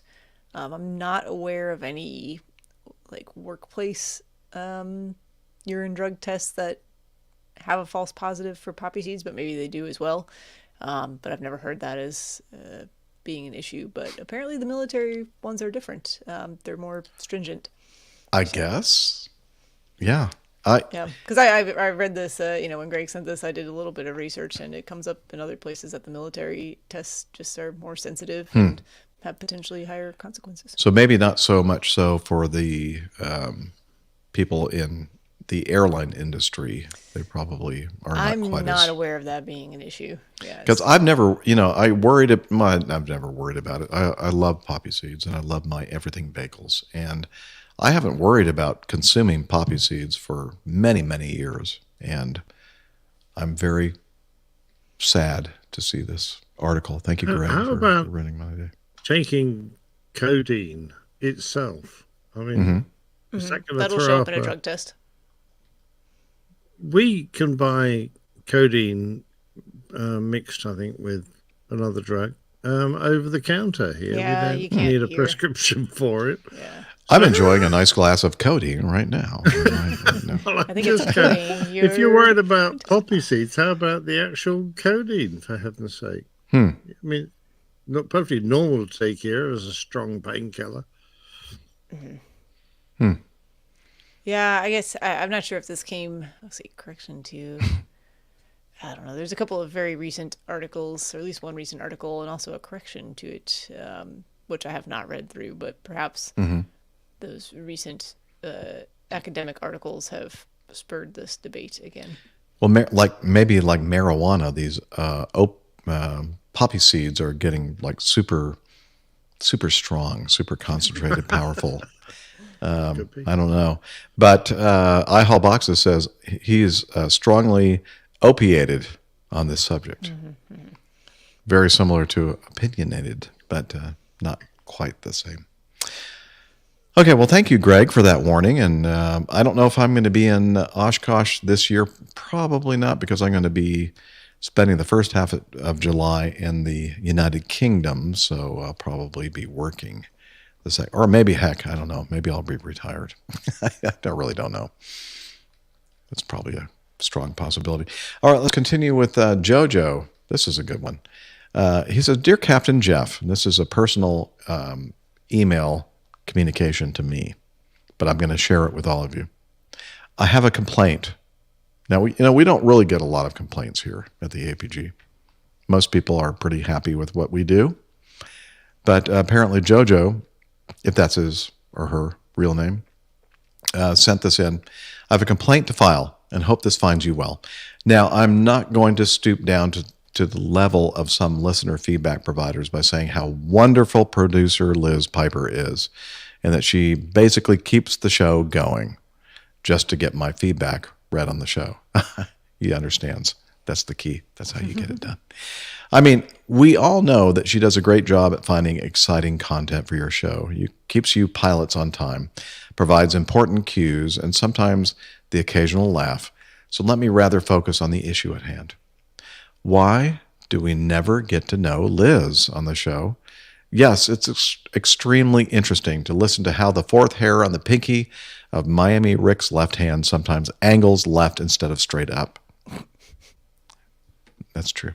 But I think it would also be interesting to hear more about her as well. That way you can make your show even longer and help me out when I'm taking long road trips. So why not add a bit more Piper to the show? Thanks for your show. Always fun listening to everyone's great stories, even if they involve hair. Also, since I'm not good at this keep the blue side up stuff, let's just say, as a passenger, please don't crash the plane. That's important. You got it. Kind regards, Jojo. And so, Jojo, maybe you're a new listener to the show, and I'm glad that you sent in your complaint.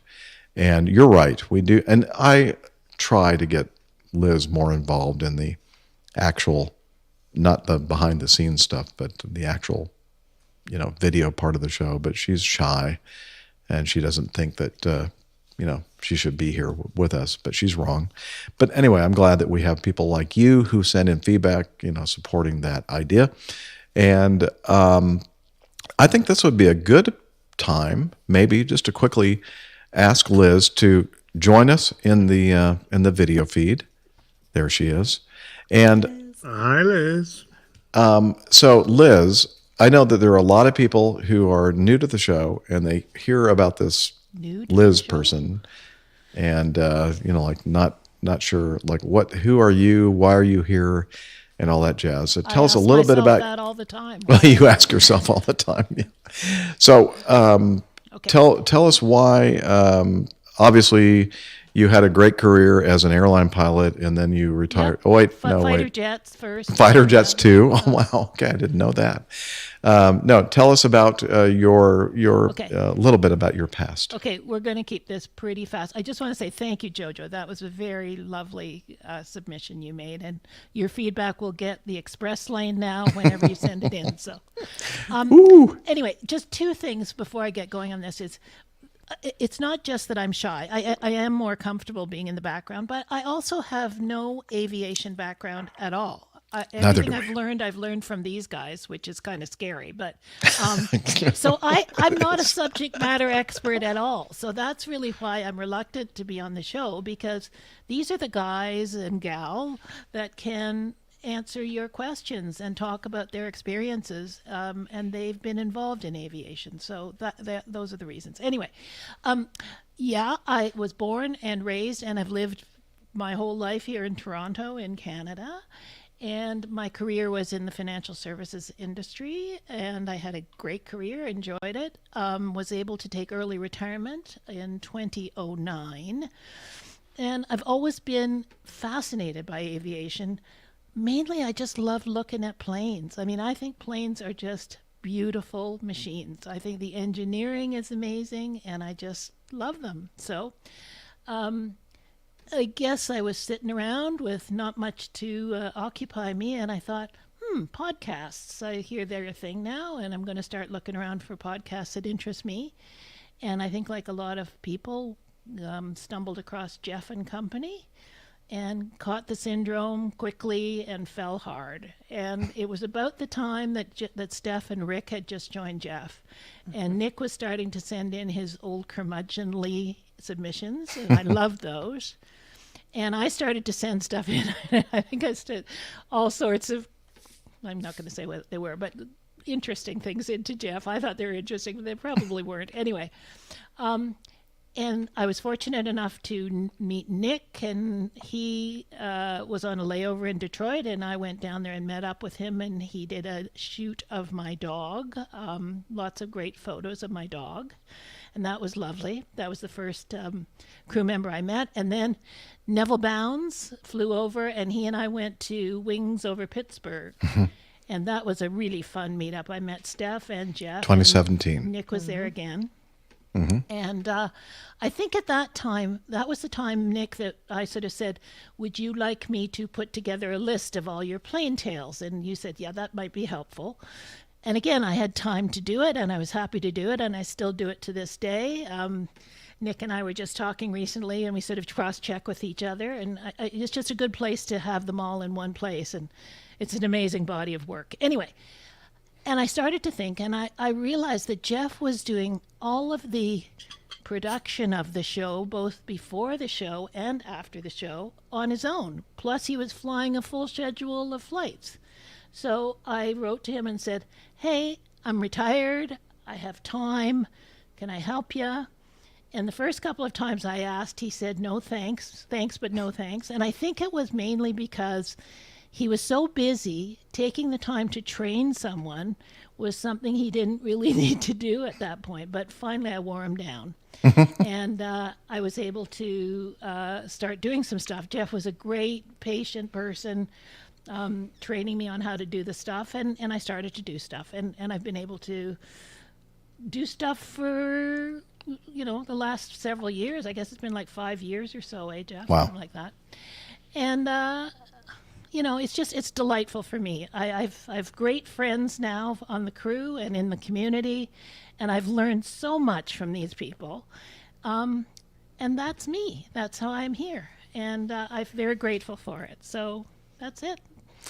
And she was in the financial services industry, and she loves spreadsheets. And, oh my God, I love spreadsheets. And so let me tell you something else about Liz. I love her.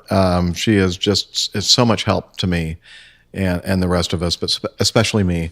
And her personality is like the opposite of mine as far as organization is concerned.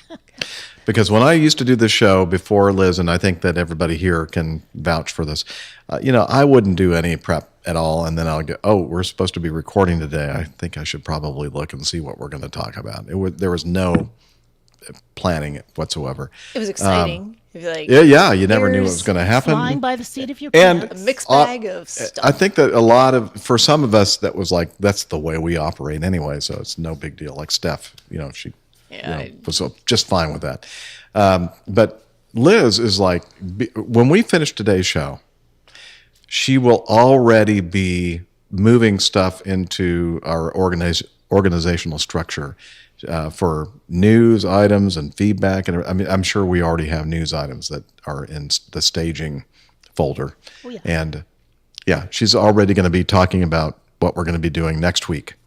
And it's just that's not me at all. Well, I want to be really clear, though, here, Jeff. You still do a ton of work. Like, let's not be under the impression that I do it all. You do all of the post-show editing and production, and that's a ton of work. And, of course, Nick does the cover art and his plane tales. So it's a real group effort to get this thing together. It is. I don't want to imply that I'm doing it all by any means, but I hopefully help out to keep things a little bit organized. And Don't do yourself down, Liz. You are the go-to lady when we need, anything, basically. To happen. Change something, fix something, ask something.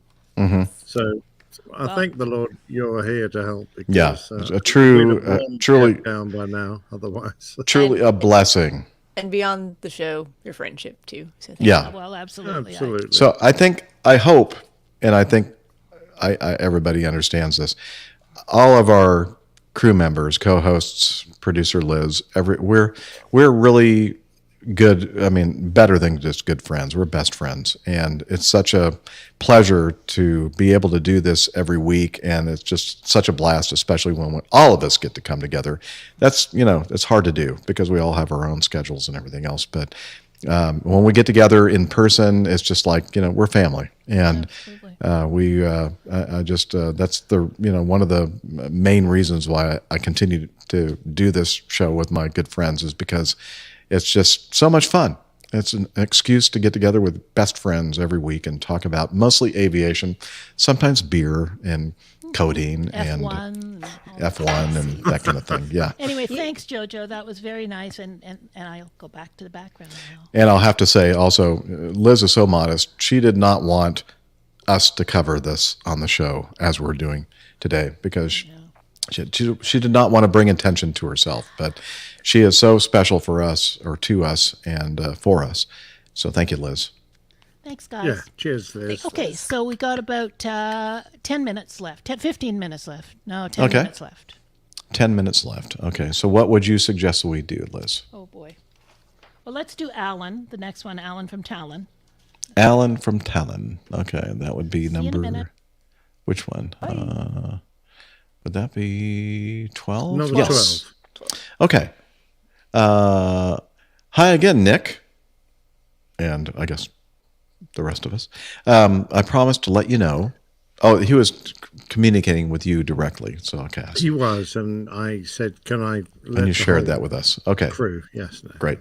I promised to let you know how my skill test went. I'm happy to say that my training finished according to the initial training schedule, and I passed my skill test last Friday. I need to do the old applause thing here. Absolutely. All right. This was for his type rating on a Hawker. Yes. Yeah, A his first Hawker jet type. A Hawker simulator that I've actually been inside. Yeah, It's you a lot of did. fun. You have. Likewise. Yeah. Steph was there too. Yeah. I have to say that the exam was quite a stressful event. And after the last maneuver, it even took me a minute or two until I realized that the skill test had finished and that I could get out of the seat. Yeah, well, I understand that. I know. I think we all understand that those that stressful in this situation. Because honestly, these things, they're pretty realistic, and if you have your mind set properly, you are there. Whatever's happening, you really think that this is happening to you, and then it isn't until a little time thereafter that you realize, oh, okay, I'm only in a simulator and everything. That's not really happening. Okay, it's time for me to get out of my seat. Okay, retrospectively, I think that I could have been much more relaxed during the test. The examiner said before the test that he had full confidence that if the instructor recommends me for the exam, it means that I'm ready to take the test and I should not worry. That's a great instructor, by the way. Yeah, well, not the attitude, yeah. Yeah. Great examiner, yeah. Yeah, great examiner, because I just immediately go, oh, okay. That kind of brings the pressure level down a little bit. And to be honest, the test was straightforward and exactly on what we had been trained. Still, I did worry. The examiner's words, "You have passed," sounded so good after 3 weeks of, quote, drinking from a fire hose. Yeah, that's a term we use a lot when we are learning new things and we're going the fire hose is just spraying at your face and you're trying to drink as much as you can from it. I arrived back in Talon last weekend, and I'm now waiting to commence base and line training. The evening that Nick and he met in Farnborough, you asked me if I had any thoughts on MPL training, 1,500-hour rule in the U.S., etc. After we met, I listened to your plane tale on the Colgan crash, and I actually wanted to also send some feedback on that, but this topic is like a rabbit hole. I keep digging myself deeper and Tell me deeper, about it. and haven't been able to really organize all my thoughts into a coherent story yet. So perhaps I will come back with some feedback in the near future. Meanwhile, I wish you a good Easter weekend. We finally have a very nice weather here in Estonia, and it looks like this weekend I'll be able to take a step from jet training back into a small piston aircraft to enjoy some low and slow flying as a flight instructor. Best wishes, Alan. Oh, very nice feedback, and congratulations. Yes. But, Yeah, I couple of thoughts. I really like what that examiner said, and they want to see you doing what you've been trained to do. They don't want to see you worrying so much about what it is that you think you're up against. They're just there to evaluate the skills that you've learned, and you already have those skills. That said, the flip side of the coin is I always find it's nice to have a little bit of that, adrenaline on board for those types of situations for me, because it does keep me on my toes a little bit too. So it's normal, exactly what you experienced. Yeah, I don't think those of us who, when I started flying, I had very little piston time. When I moved to jet flying on a Air Force jet trainer, and I've only ever flown jets since. I don't think those of us that have gone that path appreciate what a stepping stone it is to go from piston propeller driven airplanes up onto pure jets, because the world is moving an awful lot faster when you're doing relatively high Mach numbers, and everything, you really do have to gear up. The sophistication of the aircraft, the speed of the aircraft, the rate at which the world moves is markedly different. So it becomes, quite a step to qualify on your first jet. So I say, well done, Alan. Congratulations. Good job, sir. And hopefully you can continue to stay in touch with your flight instructing side of things. I think that's great. Yeah, absolutely. It must be very pleasant to the world must almost be stagnant when you've flown something like those Hawkers, and then come back to flying a simple prop-driven trainer. You go, wow, this is easy. Easy, but it's, I don't know, I just always find them to be such a good appreciation of the basics too. It's like, oh, this is what it takes to get into the air, and then you can make it so much more complex from there. Absolutely. All right. Always good to hear from our community and very much their so. adventures. All right. I think that it's now time for us to end the show and wrap it up. And the way we do that here at the APG is to point you over to our website, airlinepilotguy.com. Lots of stuff there. Information about the crew, bios of all of us co-hosts and producers, and also about the community and the coffee fund, how you can join that if you have the financial resources to support the show, and library, if you like to read books. We have a wonderful person, Tiffany, our librarian, who is a real librarian in real life up in Western New York, Buffalo area. And she's awesome. So thank you, Tiff, for taking the time to spend organizing, managing the APG library. And we have merchandise that you can buy and wear and support the show. And really so much more. A special Plain Tales page that Nick actually adds more to his periodic Plain Tales episodes, director's cut, more images, more information there. So please check all of that out by heading over to airlinepilotguy.com. And we also are on social media, something that some weird old fogey dudes call social meds. I was thinking about this earlier this week about terms for things and what the kids lingo is. And I don't even know if this is kids lingo anymore, but one of my coworkers said that their teenager told them that they needed to touch grass more often, meaning they needed to put down their electronic devices and go outside every once in a while. But apparently that's some slang. So I don't know. I learned those things. We do need to touch grass more often. Watch the show and then go touch grass. Or you could listen to your show. Oh, smoke it. You could smoke it. You could even eat it nowadays. You can eat it, smoke it, and actually lie down on it, feel it while you're listening to our show on your phone. Device. There you go. All the things. Wow. Or, find us on Facebook. That's facebook.com/airlinepilotguy. We are also on Twitter @APG Crew, and individual handles for each of us pinned to the top of that page. you can also head over to Instagram, where APG Crew, and Nick does post the artwork there, I think, still. I think he does. Yeah, no, go ahead. I'll let you No. introduce. What else were you going to say? Oh, I was just going to say, if that's not enough, Well, I mean, that's enough, isn't it? you would think, but some people No? just need a little bit more, and that would be Slack. Oh, wow. Okay, let's see if Hillel is back from Copenhagen. I think he is. Well, he's in my don't need that much more, apartment again. quite honestly. Slack? Okay, but I'm dripping wet. All right, that's okay. Come over here. He's wearing his towel. It's okay. Safe for children. And he's going to tell us all about Slack. APG listeners, please join us on our Slack team. Slack is a communication, coordination, and sharing platform that works on your mobile, laptop, or browser. On Slack, we share news and ideas. We suggest episode and plain tales topics. We plan events and meetups. To get into the Slack team, please email me at slack@airlinepilotguy.com. That's SLACK, Sierra Lima Alpha Charlie Kilo @airlinepilotguy.com, or send me a tweet with your preferred email address to @Hillel, and I'll send you an invitation. That's Hillel, spelled Hotel India 11 Echo 1, and see you in Slack. All right. Well, thank you very much, Hillel. What the heck is on this hand towel, Jeff? Don't worry about it. He probably put It's it food. there. It's definitely food.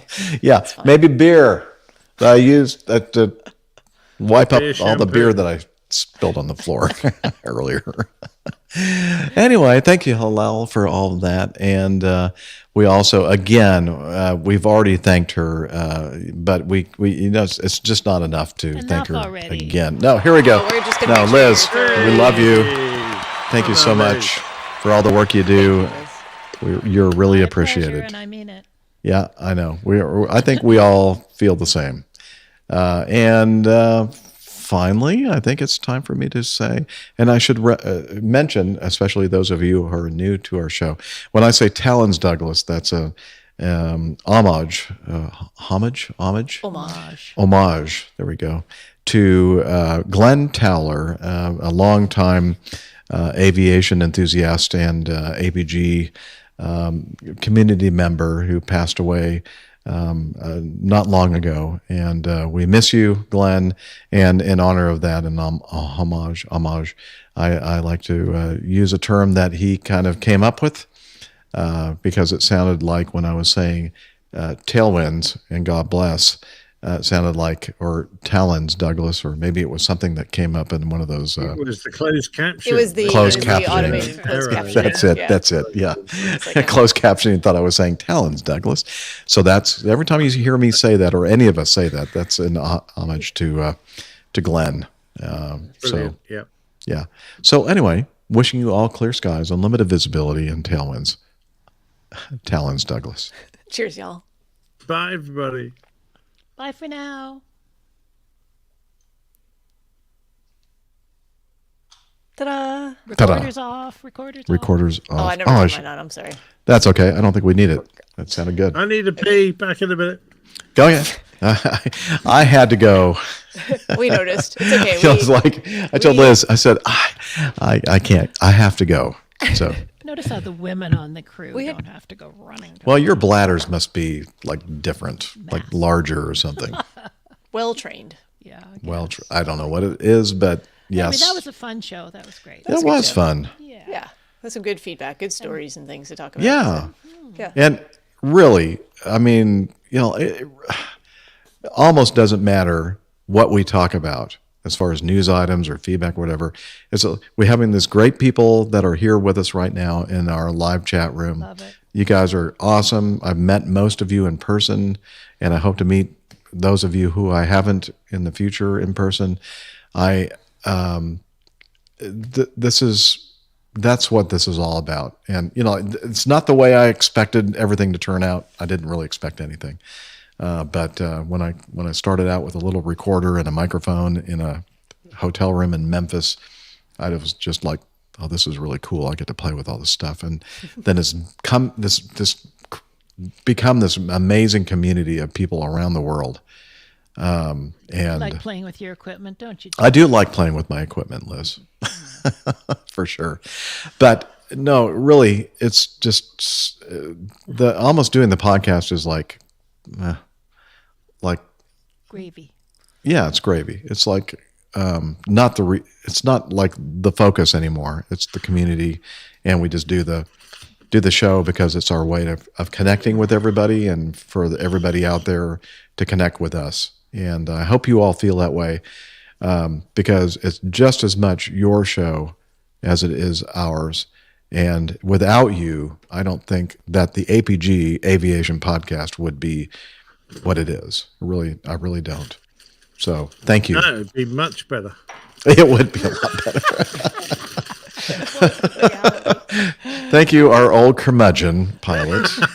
So, Jeff, you should put your dates on the calendar when you're going to be in the UK. Yeah, sharp. Yeah, I'll do that.